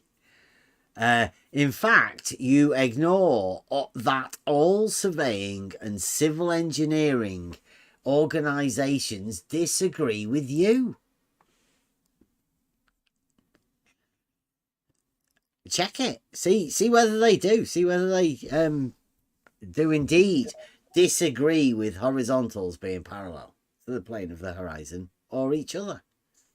Wouldn't the fact that airplanes set their gyros before they take off and they don't reset them before they land prove that the horizontal here and there are the same? Yes, it does. Mhm. Of course, gyroscope for me it is maybe forbidden argument, but this is real very good argument to destroy spinning ball and in fact ball at all, because it has to keep rigidity in space. So if the horizontal is the same on the indicator, gyroscope indicator, it means that we are the plane, aeroplane is going through the plane, real geometrical plane. FE Dogma continues. I only watched about the first 15 minutes, and all you did was run away from answering what the basic shape of the Earth is, little e. If you claim that a water level, quote in quotes, a water level is a tool to establish a horizontal plane, end quotes, because they're quoting me on that, because I do say that a water level is a tool for establishing a horizontal plane of reference. It's a statement of fact. I think everybody should say that as well, really. But apparently it's just quoted to me. He says, then aren't you also claiming that the surface of still water is a horizontal plane? Of course, this means you believe the exact thing that flat earthers do. Water isn't a curved surface, but planar or flat in shape. That's a strange one, that. How can planar or flat be a shape? I've never heard of that one. I've heard of a square and a triangle and a circle, hexagon and octagon and Yes, polygons, but I've never heard of a flat or a planar. Yes, this is Shape-wise. miswording, because shape means we are dealing with some curves or angles and sides, whatever. This is Some form, right? It yes, has to have triangle, something yes. that can be described as a shape. Yes, so we have to have limits, lines, angles, something like that.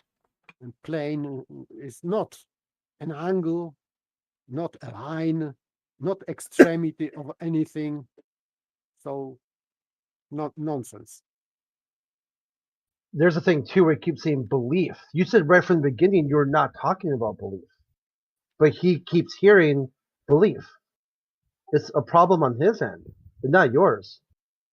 He's not saying belief, of course.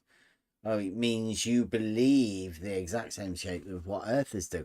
I mean, I don't know what flat Earthers think, and I don't know what I have as a belief. I know what I know. I don't have to believe it. I know it. I've done tests. I actually do know this. But he says, therefore, the basic shape of the Earth is also planar or flat. Well, it's not a. That's not a shape. Not even a basic shape. Not a shape. So this is FE Dogma, the guy that has the twin tangent conundrum, where he puts two tangents on a same straight line. A geometric impossibility. That's why we call it the twin tangent paradox. But he also thinks that the basic shape of Earth is also planar or flat. He thinks planar or flat are shapes. So we go. And then Alan, says, where is your evidence or even argument that the plane of the horizon in one location is parallel to the plane of the horizon in another location? You are just asserting it. It's about horizontals being parallel. And the way to disprove it isn't to say that you have to prove that one horizon is parallel to another horizon. Although it does follow that if all horizontals are always parallel all the way from one horizon to the other horizon, then you can by necessity say that those horizons will be parallel. It's a geometric proof for a reason. So nice try, Alan. Sophistry, not that good. Rhetoric. Yes, it is a reversal burden of proof to someone else. So he is trying to make you to prove that they are parallel, for example, verticals. No, it is burden of proof for globbers. They have to show that verticals are not parallel, and they cannot do that. You can't even show that horizontals aren't parallel when faced with a simple argument, because it's impossible to be able to do it. It's not looking good for the model. Let's put it that way. Not at all. In fact, I can't see any way back from it. There is, obviously, I've known there is no model because I'm the one that never had the model to start off with. I had it taken away from me. And it never got put back there. Only because somebody called me a horrible name was the reason that I looked into this. If that hadn't have occurred, I might not be here. Probably won't be here, wouldn't be here. It's one of those things that led me to be here, is people saying absurd things to me and me having to work out what it's all going on about.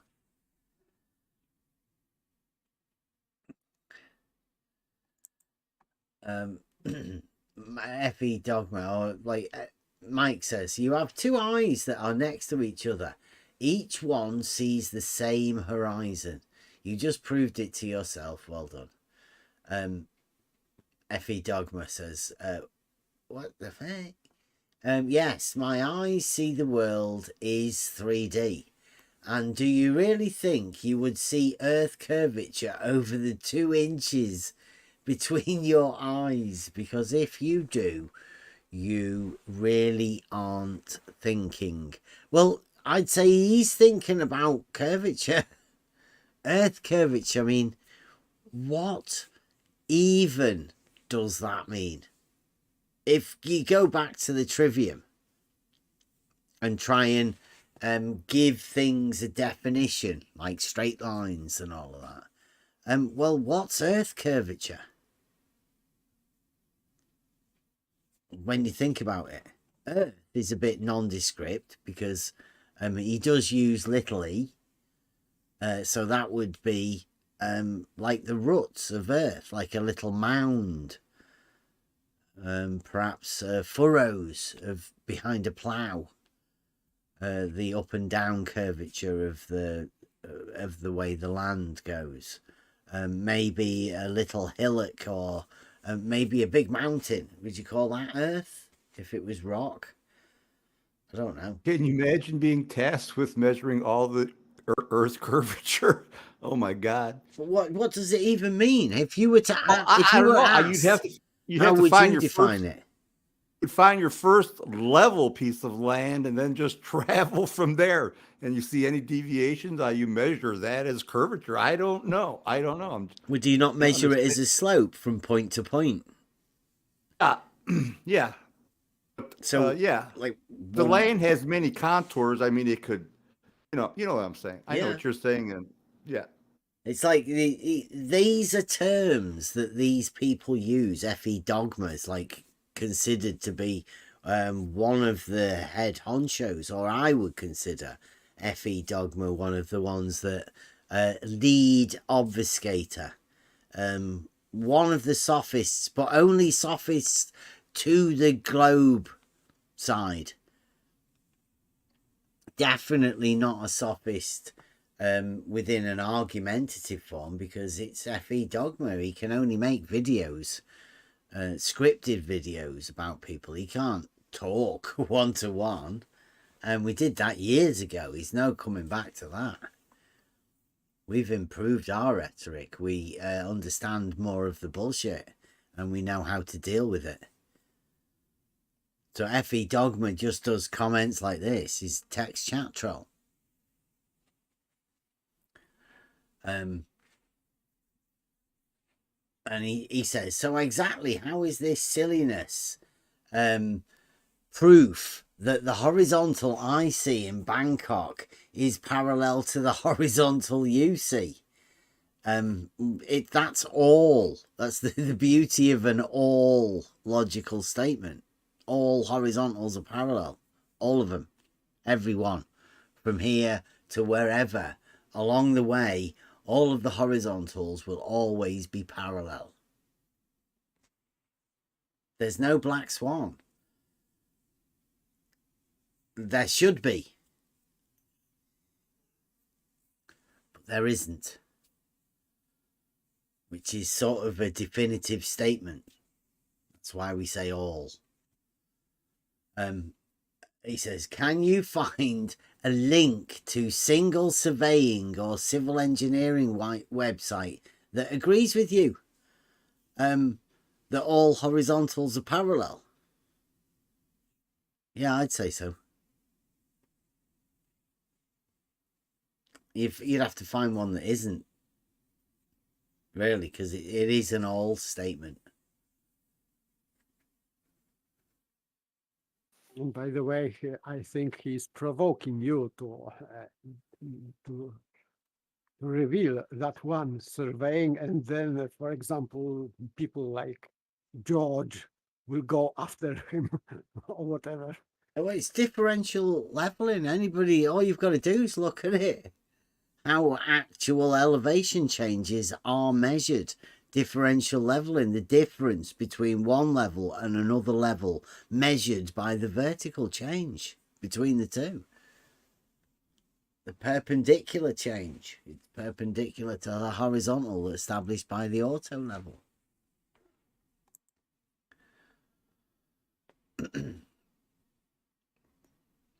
Alan, Mike says, indeed our world is 3D. Sucks for your model, but appreciate that concession. Thank you very much, because he did admit that the sphere was 3D. 3D spheres are Euclidean, as we were talking about definition earlier, how it's defined. Alan now talking to Mike. They all love Mike, especially in the text chat. The text chat trolls win hands down with Mike. They love him. Mike, the fact you think the globe model is not 3D explains why you don't understand it and have become a flat earther. The Alan, it's the one Alan Bennett, he sounds like, or when he was trolling with, he had a voice that sounded a little bit like Alan Bennett. So he took it. You may remember him from Nathan Oakley shows of the past, quite a long time ago. Yeah, he's trying some sort of sophistical play where he does a reversal. I call it a sophersal because it's a sophist, but he's trying to reverse the mind trick in it. So he says, because Mike, obviously, indeed, our world is 3D. And then Mike, the fact you think the globe model is not 3D explains why you don't understand it. Yes, he is reversing. So, of course, that globers claim that the sphere is 2D. Yeah. So this is not flat Earth, so-called argument. Yeah. But he is putting us flat Earth argument. Yeah, and then that's what flat earthers say about the globe, right? So it's a flat earth confusion when it's not. It's the other way around. It's got nothing to do with the flat earthers. It's all to do with the globers trying to push their bullshit on someone else, because they're the ones that have been exposed as having every surface having to be, must be, has to be 2D.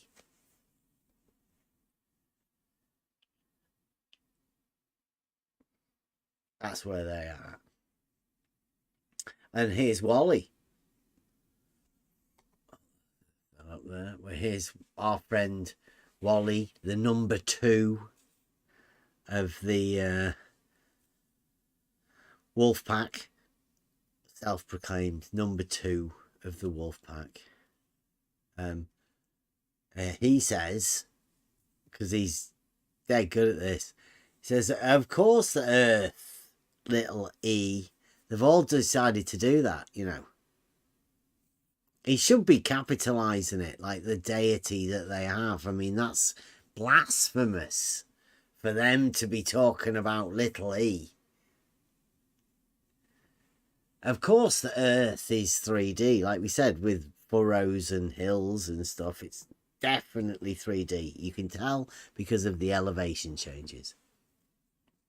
He says, we all know GPS measure and calculate the position of a receiver in ECF, and that is XYZ coordinates. XYZ, three coordinates, 3 dimensions.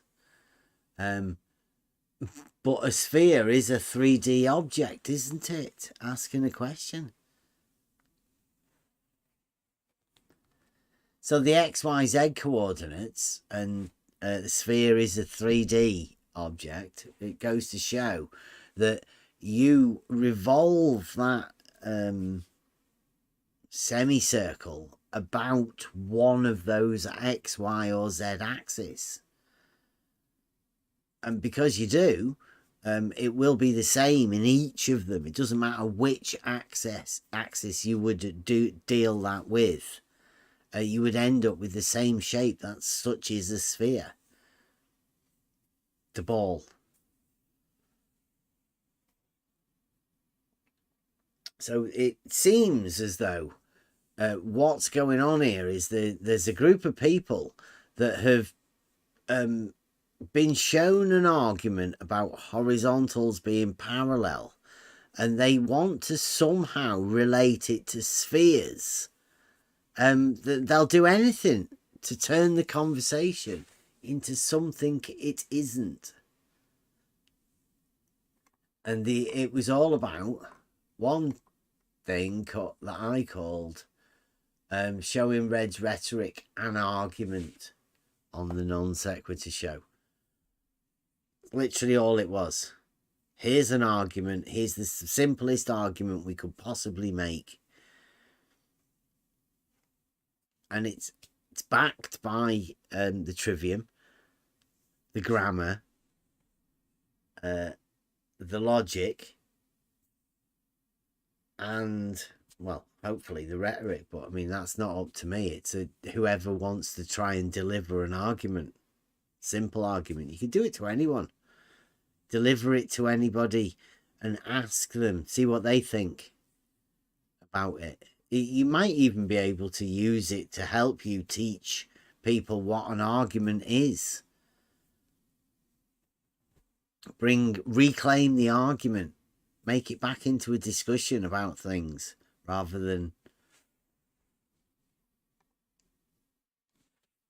whatever. Yes, because if someone has not true argument, but still he can improve his argument by formal improving his argument, because sometimes argument can be true, but with bad wording or phrasing, it becomes not valid or not sound, as people say. So sometimes you can be right, but you can, if you cannot express it in the right way, you're still wrong. You cannot prove your point, and this point may be valid. So this is art of proving to do it properly.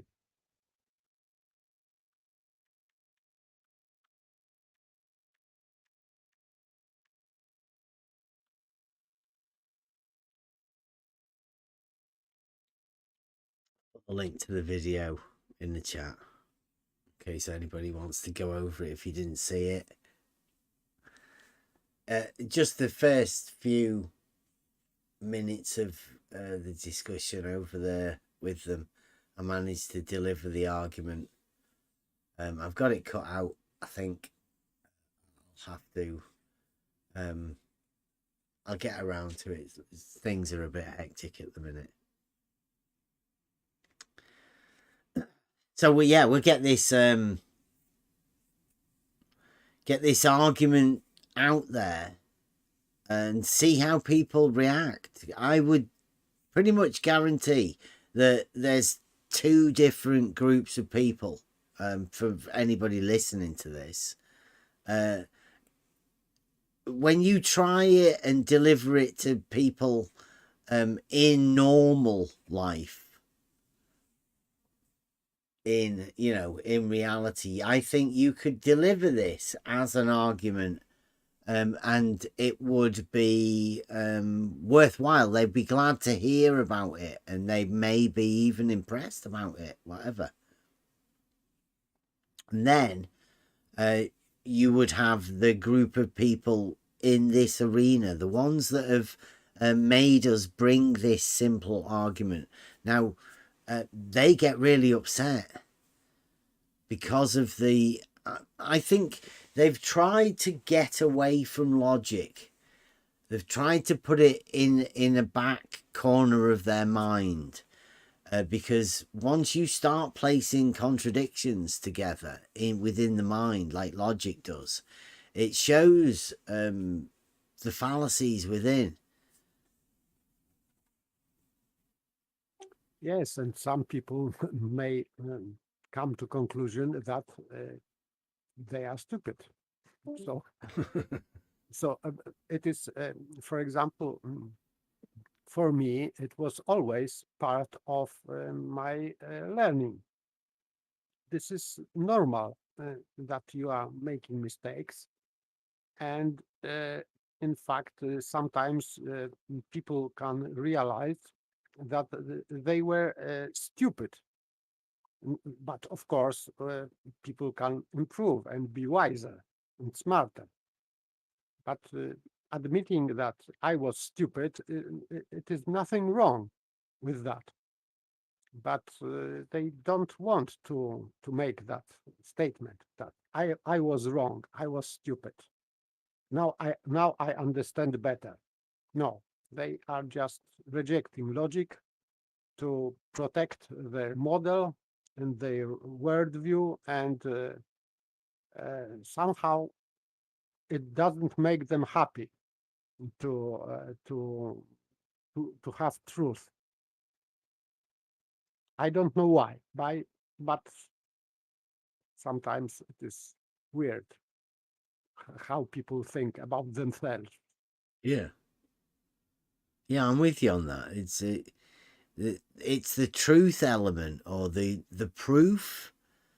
Or I mean, I'm beginning to think it's just the whole idea about reasoning, logic, the things, the conclusions that you come to naturally are the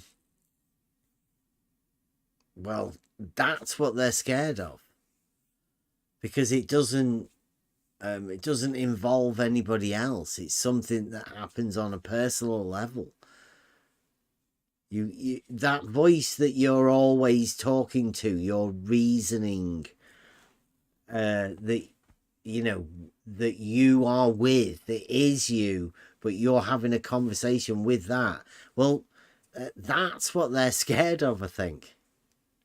Yes, some people name it conscious, so or self-conscious. So yes, sometimes discussion with self discussion is maybe dangerous. Yeah, for some people. And that the idea that logic and reasoning will make that conversation occur the moment you start thinking about it is the reason, I think, for the aversion to logic. Literally upsets them. Yes, I think at least one of the reasons, yes. Yep. Besides psychological reasons, yes. And maybe a little touch of jealousy. I think there's a lot of things involved in it. I'm only saying things to trigger the shit out of them, to be honest. But yeah, I think they're jealous of us being able to think freely. Epoche is something that they're unable to do, because you can't have a model if you are practicing epoche. FR who? Epoche. Oh, okay. It is the act of reserving judgment on all things dogmatic. All dogma, things that you haven't proved to yourself, drop them. Just get rid of it. It's freeing, it's liberating. And then have you put together a glossary of terms yet? Because I might be lacking on. Oh yeah, I know. We're gonna have to go over these. I'll hopefully I can get back to doing the website and everything. Just kidding. Generally, suspension of belief or disbelief. Mm-hmm. So you have no opinion on something. For the things that you know you cannot know, you don't have any opinion on anything. I think there's it's like a spiritual way of being to be able to do that. Then anything concerning that is of no relevance, because you cannot know. Yes, but Globers are forcing people to have this opinion as belief, and if someone is not willing to have that opinion, they are starting to calling them names like stupid, you don't understand, and so on. So this is like blackmailing, rather, this act of forcing opinion on someone. That's why I don't like it very much. Trying to force an opinion on you, and then say, well, we're going to call you a flat earther if you don't agree with our something bullshit. Like that. Yes, or you are stupid, you don't understand math, or you don't understand whatever, or you don't believe NASA, so you are conspiratist or theory, conspiratory theory creating or whatever. So many names, yes, for that kind of people who don't want to have belief on something that they don't believe.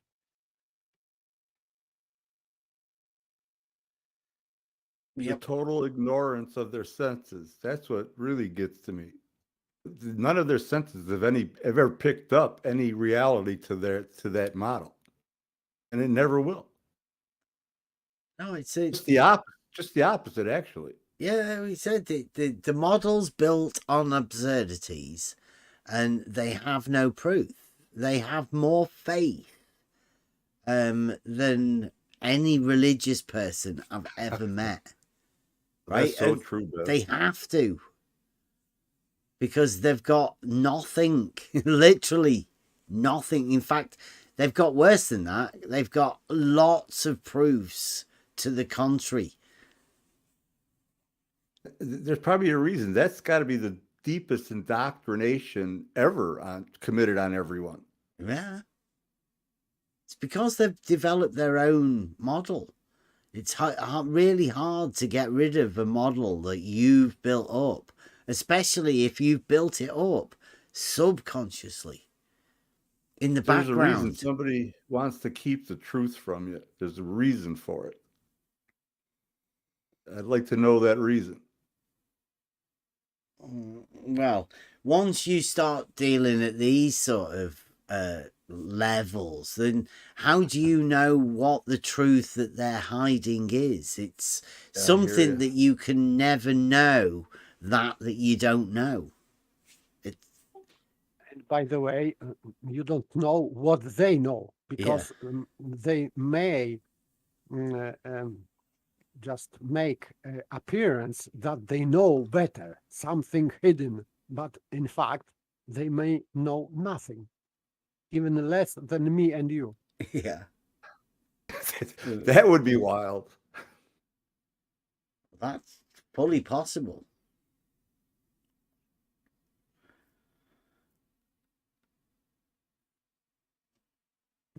It is.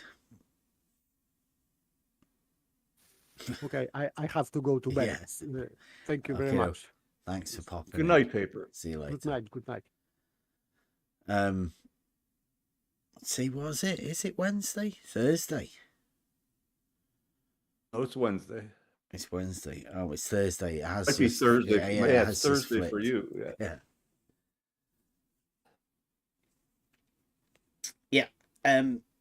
Yeah, it's Euclid night tomorrow. But like I say, I think these midweek ones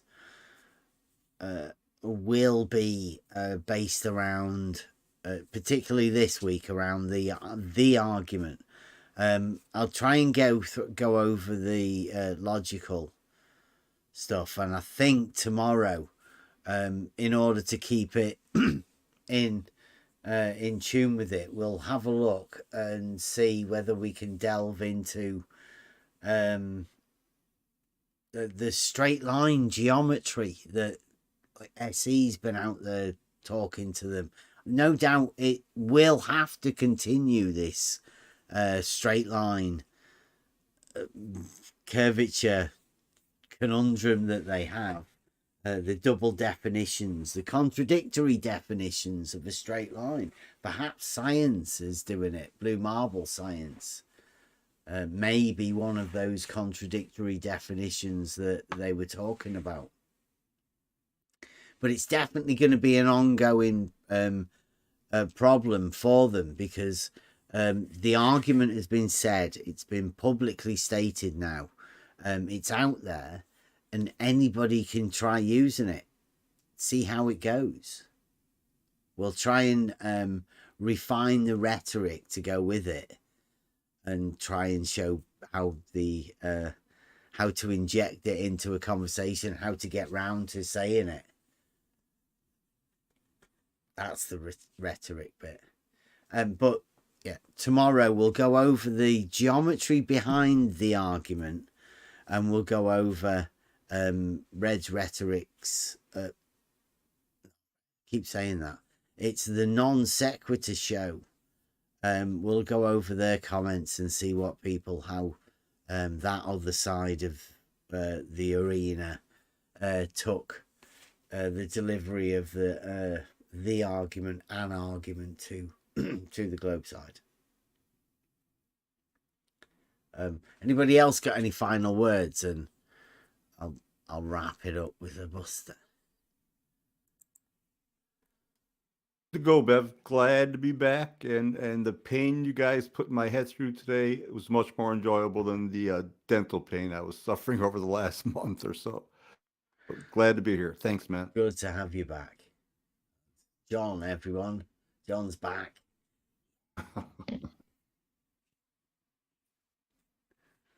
Good to have you back. Everyone done? Okie dokie. See you tomorrow. Euclid night. We'll Euclid the argument and give you the geometric backing behind the argument in full. We briefly touched over it tonight, but and we'll get all of the supporting evidence tomorrow. Realising Euclid. Okay. Thanks for joining us, Buster and Shane again. We'll have a double Buster and Shane. Two conflicting truths, this one. Thanks for joining us. Let's give it a go.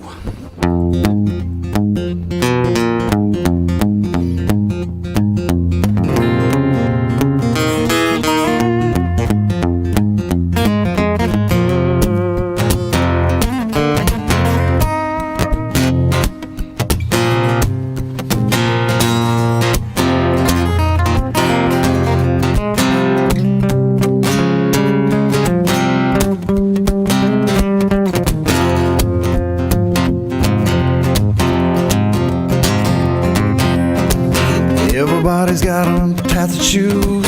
You can critically think or give yourself to accepted information too.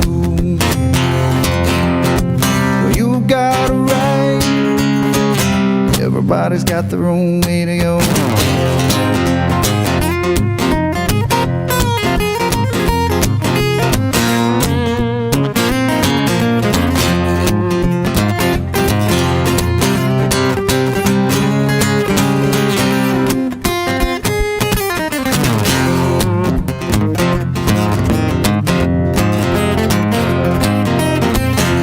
Fast to what you know. Don't let their opinions throw you off. You got to stay the course you're on. You got it right. Everybody's got their own way to go.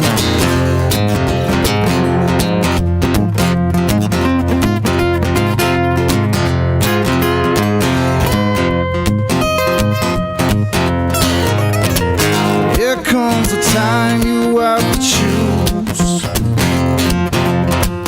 You can't hold two conflicting truths. Eliminate the wrong path to take. You'll find the answers that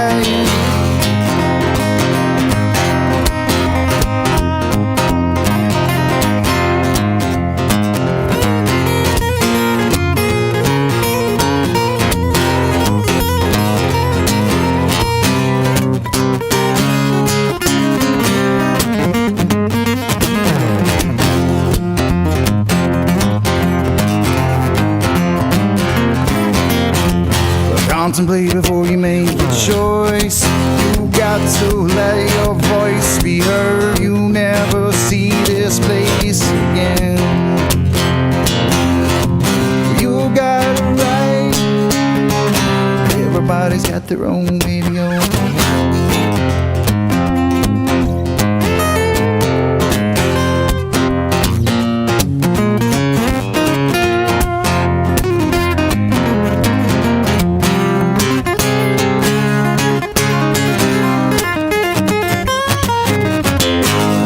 Comes a time you have to choose. You can't hold two conflicting truths.